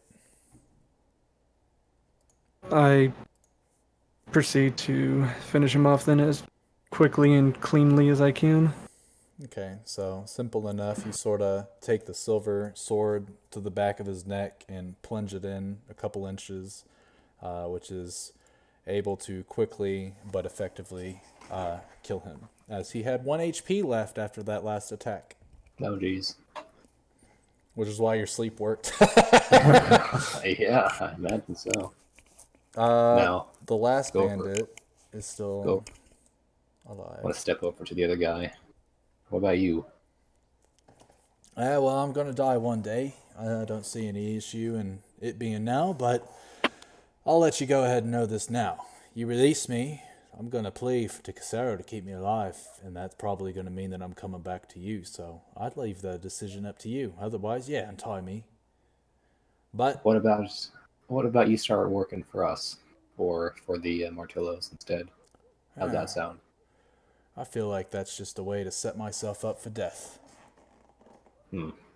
Ever since I joined the Casero from being a young lad, I've always had a deal. The Martillos know every Casero henchman there is, and vice versa. If I join the Martillos, even if I say I'm on their side, they're not going to believe me. They're not going to trust me. I'm just going to get locked up, interrogated. Anything's better than Mr. Pinkerton. And who's that? Oh, you never want to be on the side of his blades. He's a town torturer, I'm guessing. Oh, not the town torturer, just Martillo's lackey. Is he just a cruel man with tools, or is he something else entirely? Oh, yeah. Is he human? Yup, he's human all right, but honestly, you would think something else is in his mind, the way he operates. I've heard the stories, never received anything from him, obviously, but the stories are enough to keep me from wanting to be in his arm's reach. Two things. Is there anything we should know about the Martillos? Well, they're the most powerful family in the town right now, and they pretty much get what they want. Other than that, I'm not an operative of them. I get orders to go and trash some of their places, and then I deal with the repercussions afterwards. Other than that, all my information would be that they're evil people, obviously, but that might be a little biased. So why wouldn't you want to attempt to leave and live another life outside this city? Well, I could, I guess, but where else would I go? There's a few places. Yeah, and you think they're just going to let some gentleman that can turn into a beast roll into town? They've seen weirder things, yes. I mean, just us. They've seen much weirder things, and Well, be able to... I'm gonna ask him, like, can you control this transformation at will, or how So does that far, work? yeah, but every time I've gone into the form, I can feel myself having a fight over something else for control. don't do it. Listen to the cat. Yeah, the cat is speaking, huh? But Go lay down. do you have complete control though, or can it sometimes force itself out? Well, I've only had this ability for a couple days, so honestly, who knows? So far, I've had complete control over it, but like I said, I feel like I'm fighting something else when I'm in that form. I don't know if it's primal instinct or what. Does Alrighty. what Oh, sorry. type of feelings are you getting from this form? What does it make you want to do? It makes me want to kill. Doesn't matter Any- who. Well, Is there more than just killing? No. It's a simple form. Lust for what if blood. what if we said we might have a way for you to be normal again? And how would you do that? Well, we did come across this wizard who turned rabbits into were-rabbits. He might be able to unchange you. Yeah, You'd as have you're, to ask And him. Pat McGee is back. yeah, as you're Oh, saying yeah. that, Firo walks in, and he's escorting a gentleman. I don't have a token for him, so we'll just say it's this guy. Is it Mr. Pinkerton? It's the brawny man.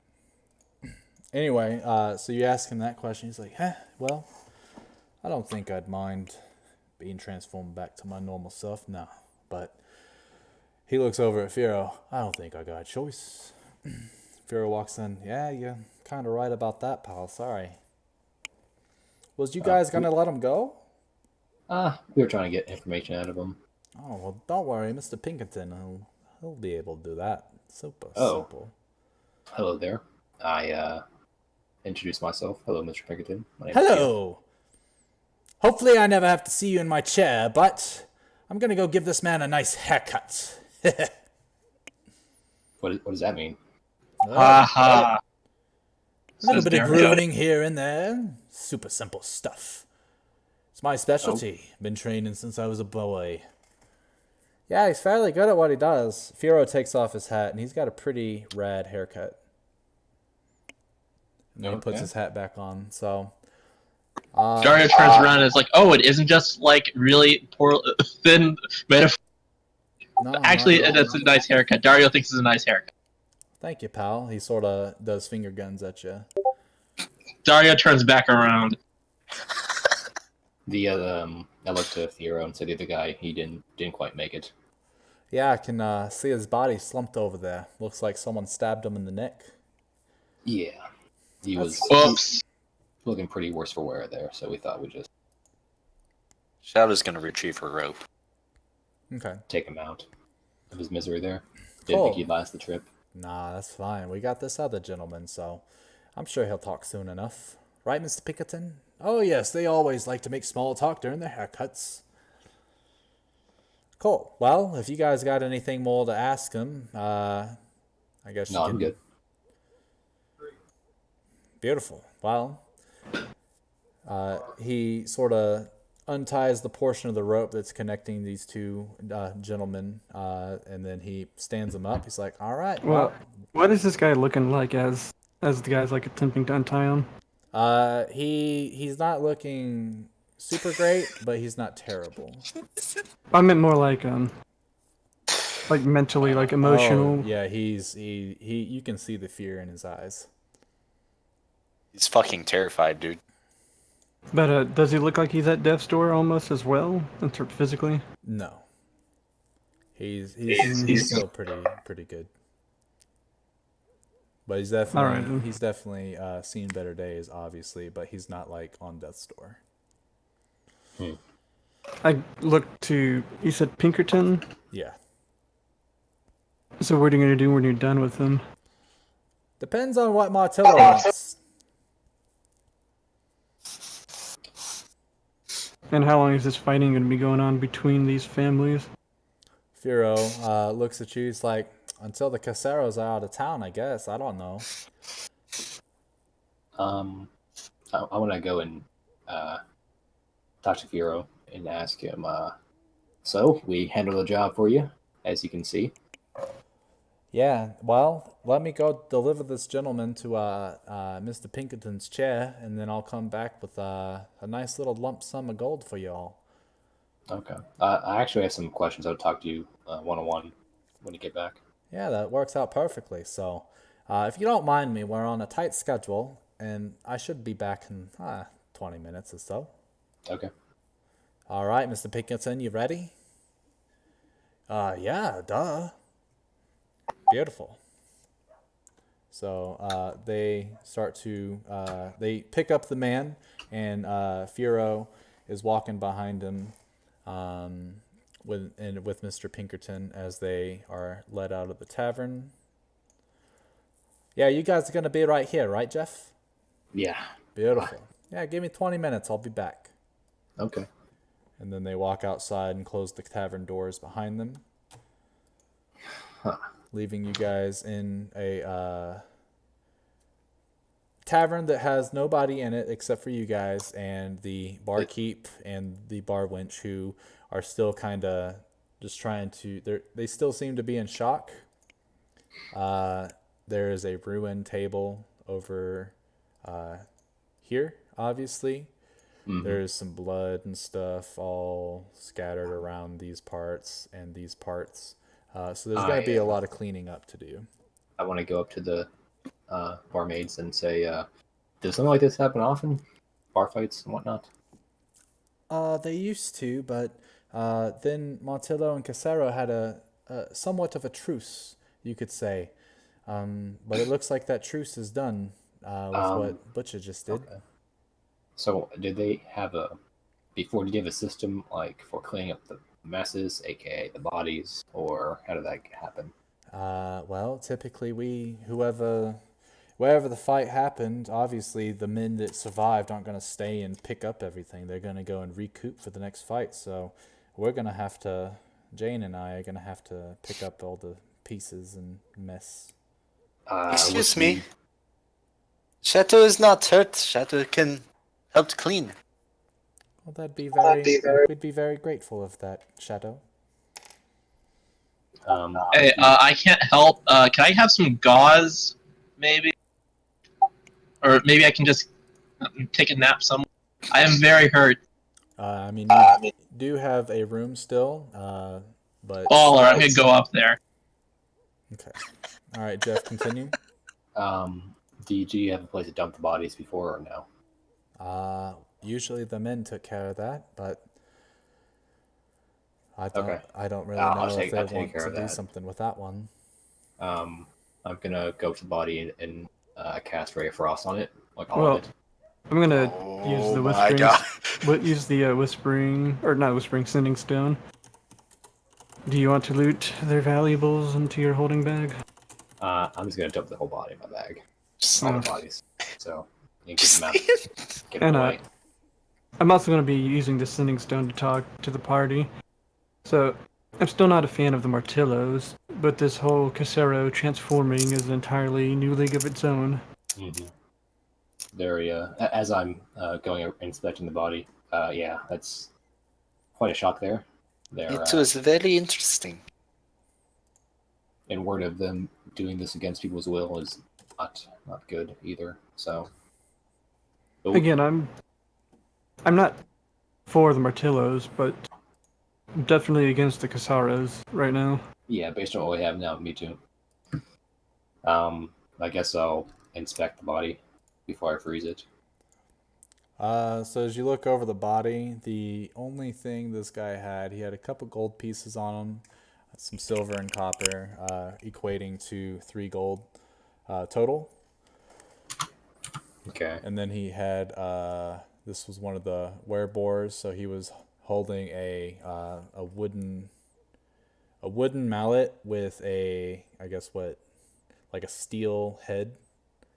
And that's what he was using to bash y'all skulls in. Okay. Other than that, he doesn't have anything.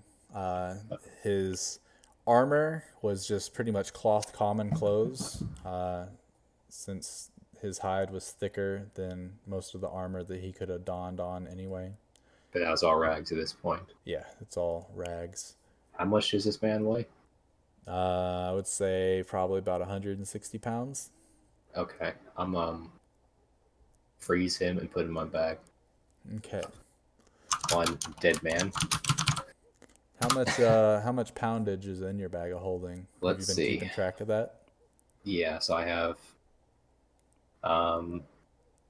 basic components from back at the witches church way back when. Mm-hmm. Two of those ornamental like necklaces and whatnot, hat things. 6 red goblinats. Two black magic roots. The Goblin King head, the frozen one. I'm pretty sure you've got plenty Ritual of trophies. space. Yeah, I have blood. Yeah, you're good. Yeah. Okay.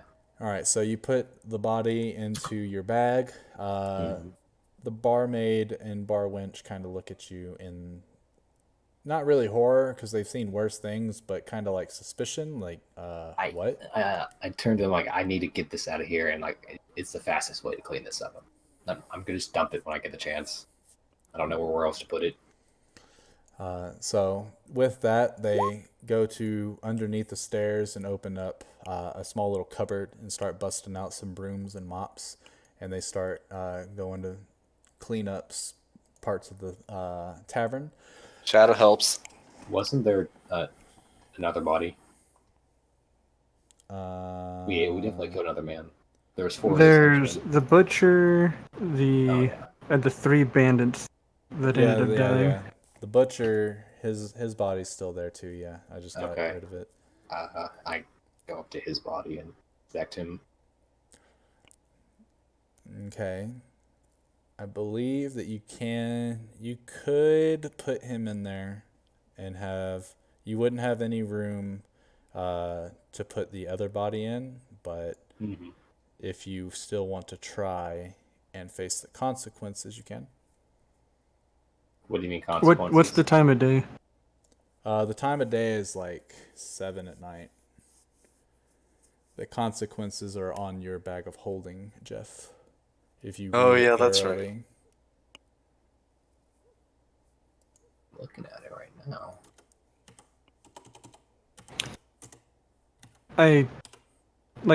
Is it obvious that the bag of holding's having trouble, or is it just like it works or bust without any knowledge in between?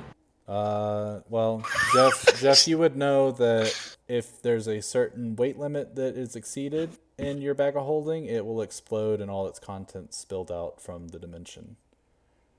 Also, if it's pierced in any way, it will do the same thing, and everything in your bag of holding just goes trying everywhere. to figure out the hole. If it goes over the, I don't see where it goes over the weight. Should be Wait a 500 second. weight limit. So, okay, this is completely out of character.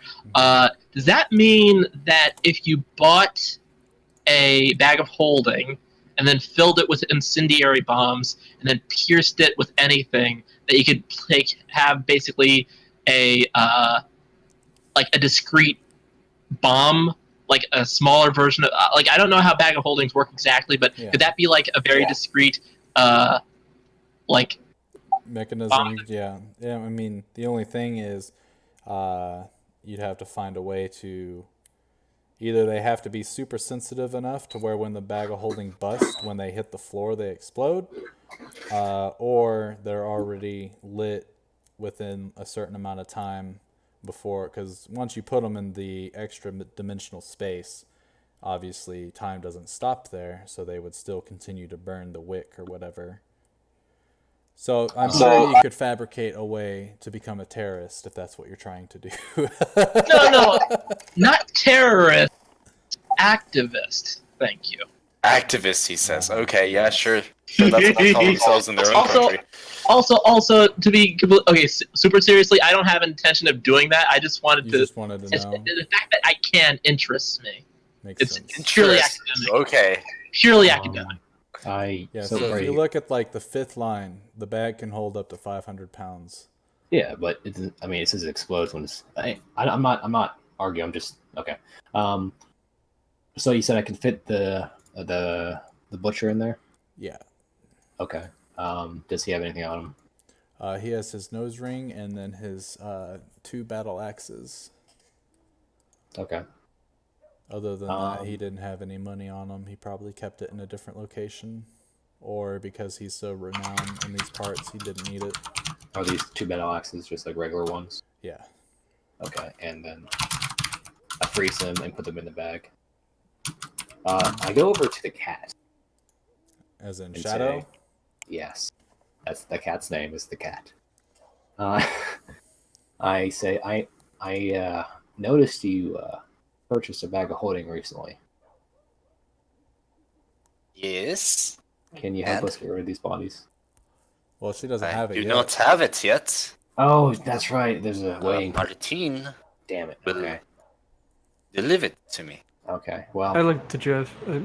Shall I help you get rid of the bodies? I don't know if we can do it in 20 minutes. We can't walk outside the gate in 20 minutes, can we? And back. I wouldn't say so, no. So I guess we should just kind of tie them up, or I don't know, like tie their arms together so they're not flailing around. Put them in like a. I go up to the barmaids and say, "Do you We're have talking like about the a-" ones in your bag of holding. Oh, No, there's I don't one know. body left. Well, I meant, like, we'll need to dump those ones first and then come back for the other body. Yeah, but I'd rather dump them outside the city. I was gonna wait till Fiero gets back and ask him, because he probably knows all about body dumping. So as you guys are discussing this, Well- Amara slings her crossbow and says, well, just know that I'm keeping an eye on all of you to make sure you stay out of trouble, but I should get back in the shadows. Wait. So you're just gonna leave again? What? Well, yeah, that's the whole point. What's happening with you and your uncle? After all the things you did in Irisk, I still don't quite trust you for that information. Oh, well, okay. I can respect that. But will you be traveling with us after this, or no?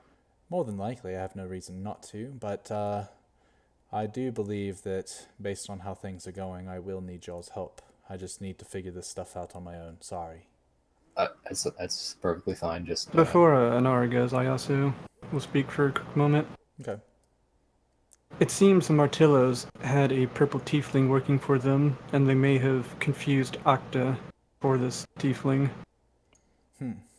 Well, both these families do hire various assassins that are spread out through Cragstorm, so I'm sure this is Martillo's top assassin, and they thought that was her, that Octa was her, so maybe they snagged her thinking it was an easy catch, but you would think these morons would understand someone like that's not going to go easy. I look to Nara and say, "Are you from this place? Do you know about this town? I know my fair share, yes.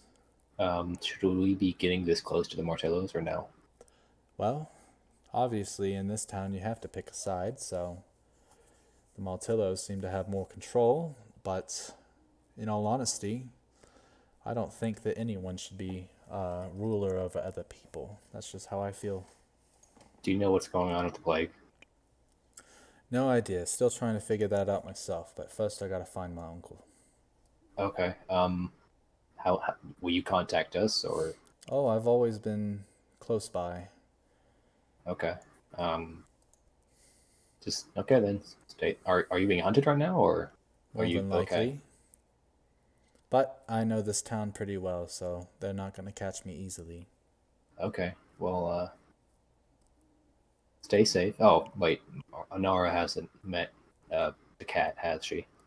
No, they have. They have? Okay. Yeah, y'all met the cat. Yeah, and went remember on- the Oh, Hydra, yeah, the yeah, fangs, okay. and all that? Dario Yeah, she right. hasn't met, but Dario went upstairs to sleep, so. Okay. Well, I look to her and say, well, stay safe. Keep in touch. You as well, and she takes her mask out from the inside of her robe, puts it on, heads And- towards the broken windows. And I say, wait, and if you see anything, if you learn anything about Atka, just let us know, okay? Oh, don't worry. I know you guys are capable. I'll let you know. As she's leaving, she goes up to Sarah and slips her a coin. You're not sure exactly how much she just slipped her, and then jumps out the window and vanishes from sight Okay. into the darkness. Darkness. How far would the blacksmith be from here?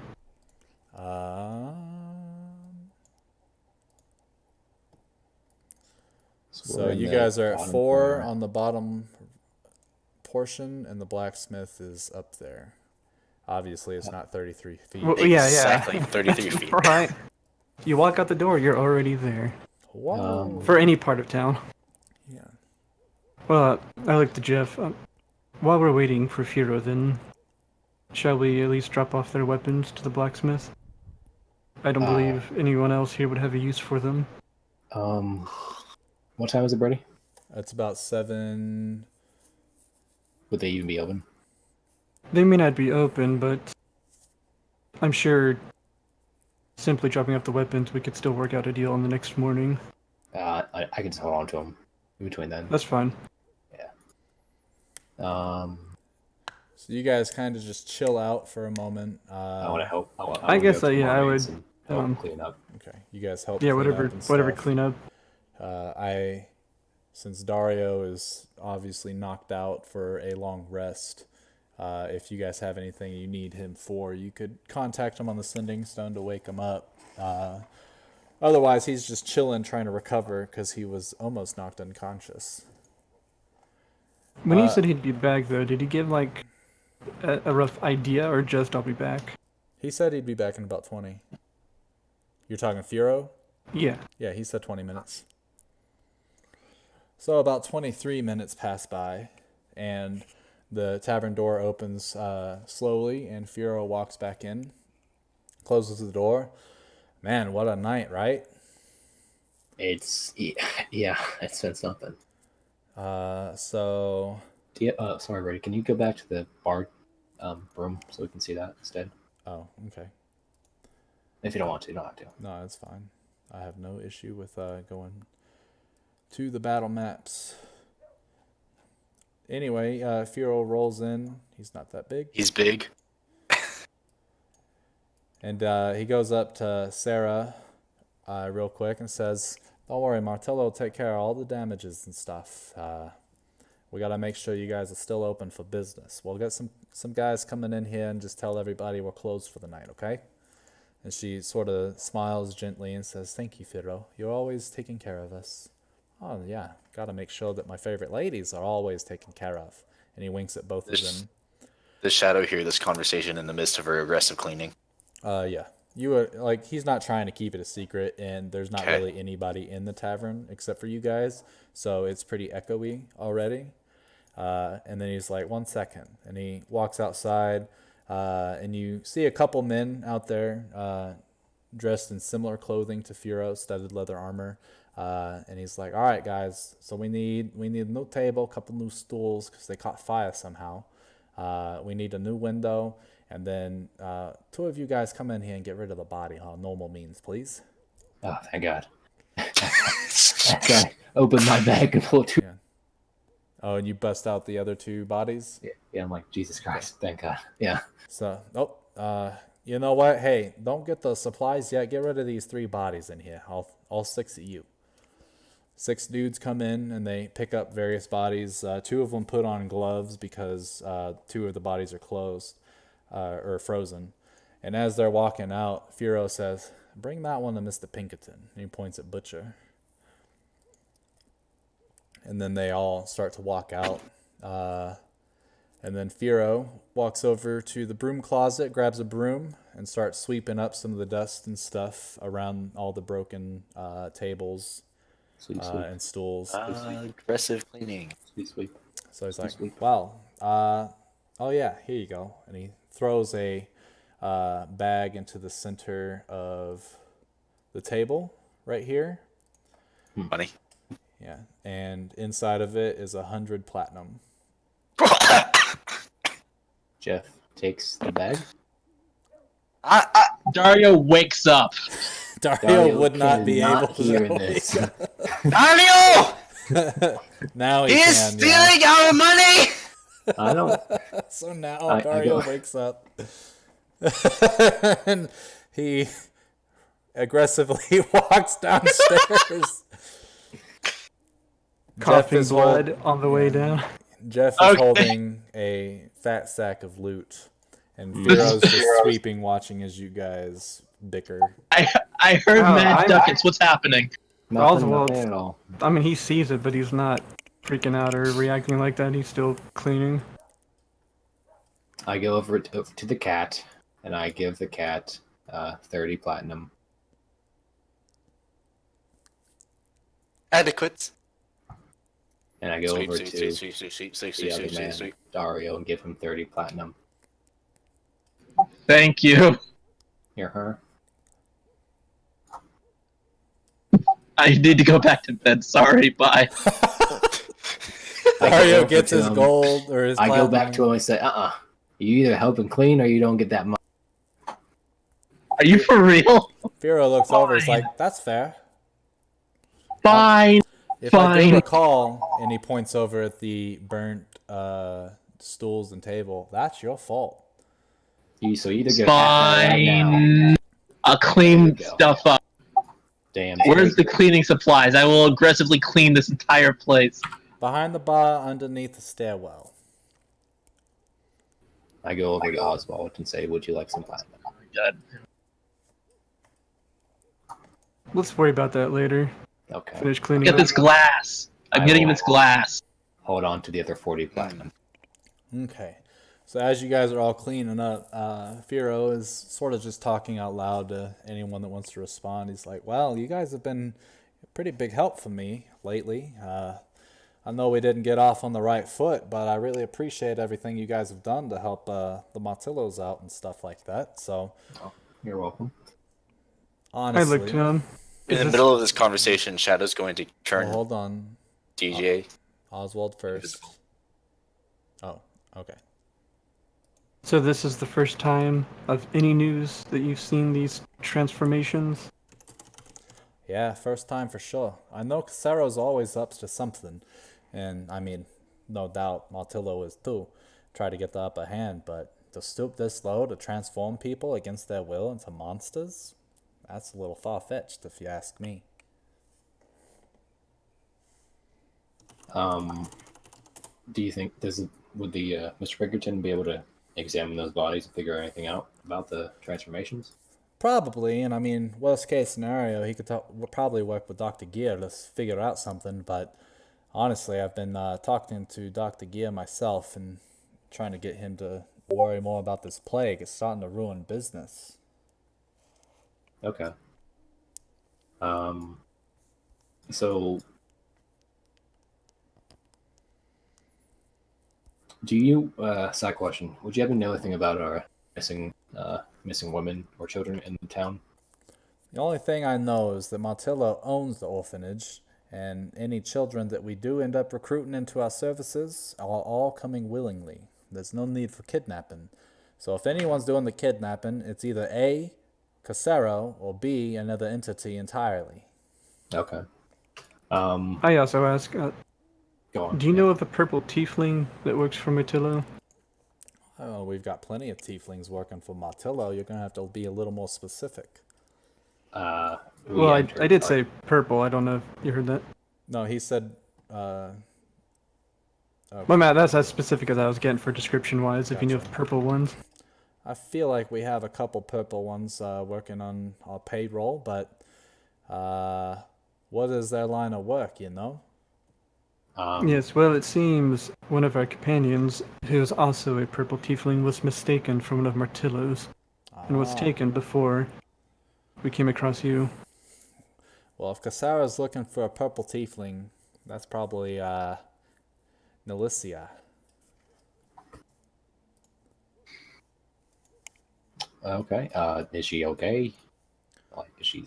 As far as I know, yeah. Because our friend, we don't know anything about her. She's been lost for about 3 days now, and it's kind of concerning.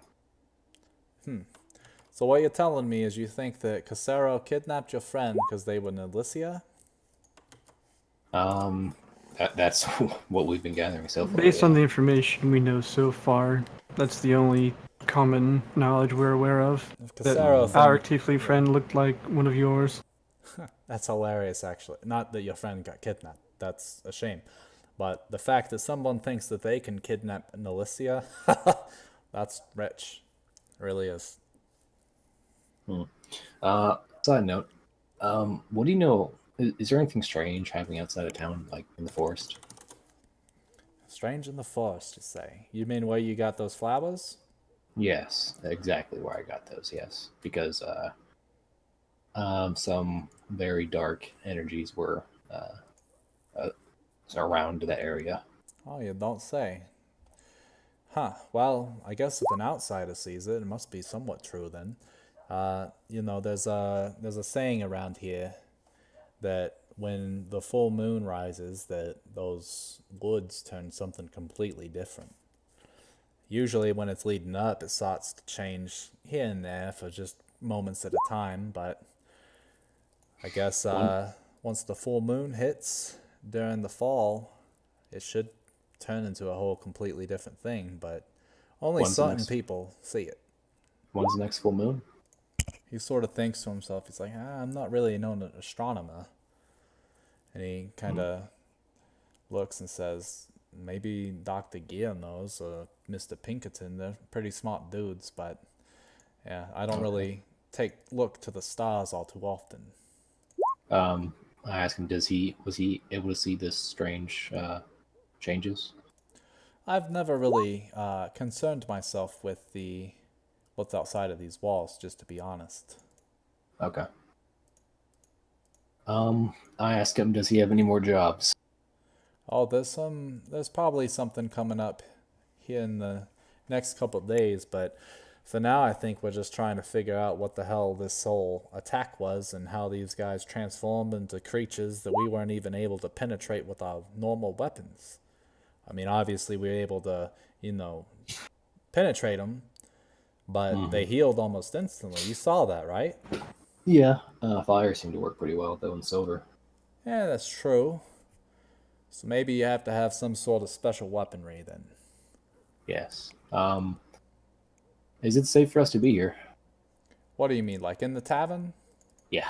Yeah, you got your pal Firo here. I meant sleeping here tonight. Well, I don't think that Casaro's going to send any men over here after seeing what we did with his little guinea pigs, so... And if he does, you guys are pretty capable. Okay. Don't worry, I'll have some men hanging out around here while we do repairs anyway. Okay. Do you know if there's any events coming up with the Zero family? Like socials or anything like that? Yeah, there's always something going on with the high priority folks and nobles in this town, but I'm a little bit beneath that. Lord Montillo would know more, and I don't have to report to him until tomorrow, so... Okay, well... But if I find something, I mean, I could tell you, but good luck getting into something like that. Exactly. Not only are you an outsider, but yeah, your robes may be blue, but you're not royalty, that's for sure. True. Okay. Just wanted to know if there's anything we could try to get into the high-profile people to try to figure out what happened to our friend. Because we have no leads, really, other than it's probably the Caseros. So... Well, don't worry, I'll keep an eye out too. Okay. What would it take to earn their attention? Who, Caseros? When you're talking about how he's not royalty, we wouldn't be able to go to the higher ups. Yeah, usually when the higher ups have their little get-togethers, it's over at the palace, and not just anyone is allowed in there. Not to mention they've got heightened security around there. Not only dudes with little sticks with pointy ends, but mages too. But is there a way to gain audience? I'm sure if you do either something really, really good in town to get attention of the Bottons, or do something super bad that you have to go and have a hearing in front of the Grand Wizard. Other than that, I mean, plenty of people have been pleading to talk to the Bottons, but they're not letting anyone through that's not on their current, top tier list, just because of this whole infection thing going around. I want to ask him, who's the other alchemist in town? Well, you got Dr. Gear. He's pretty good at mixing up stuff. And there's a gentleman outside of the wall called, I think his name's Martin. Martin? Yeah. Okay. He runs a little shop called Martin's Visions. Okay. Yeah. I think he used to, he actually used to work over by M&M and Chances. But recently moved out to try to help people out there. He's a good fellow. Okay. And out of character, we have not met him, right? No, I don't think we have. You'll have not. Okay. Well, thank you. Yeah. That's about it. All the questions I really had. Okay. Does anyone else have anything to talk to Firo about? I don't have any anymore. Shadow? Or are you still Japanese washing floors? Shadow will tell Firo. Shadow is very good at going by unnoticed if there is a job requiring that. Oh, he tips his hat to you. Good to know.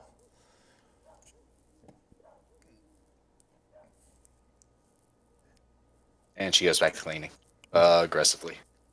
All right. Does Dario want to say anything or just keep picking up the glass? Dario says, "Thanks. Bye. Still cleaning." He's just out. If he had more energy, he would have more to say. But he's just. This has been an emotionally draining day. He's had to deal with Jeff banging a giant, and then he had to deal with fighting an entire pack I did of not bang a werewolves. giant. She's a So- Who's Goliath? Exactly. Okay, point is that he's had a lot to deal with, and he's thinking about his life. He doesn't have the wherewithal to be, as on top of things as he tries to be. Makes sense. Okay, well, if that is all for the roleplay portion, you guys will end up continue to clean and stuff as we end our session for today. And then when we come back, we'll probably just skip forward to you guys doing a long rest and starting a new day. But yeah, that concludes today's session. So let me go end my stream. Okay. I'll be right back.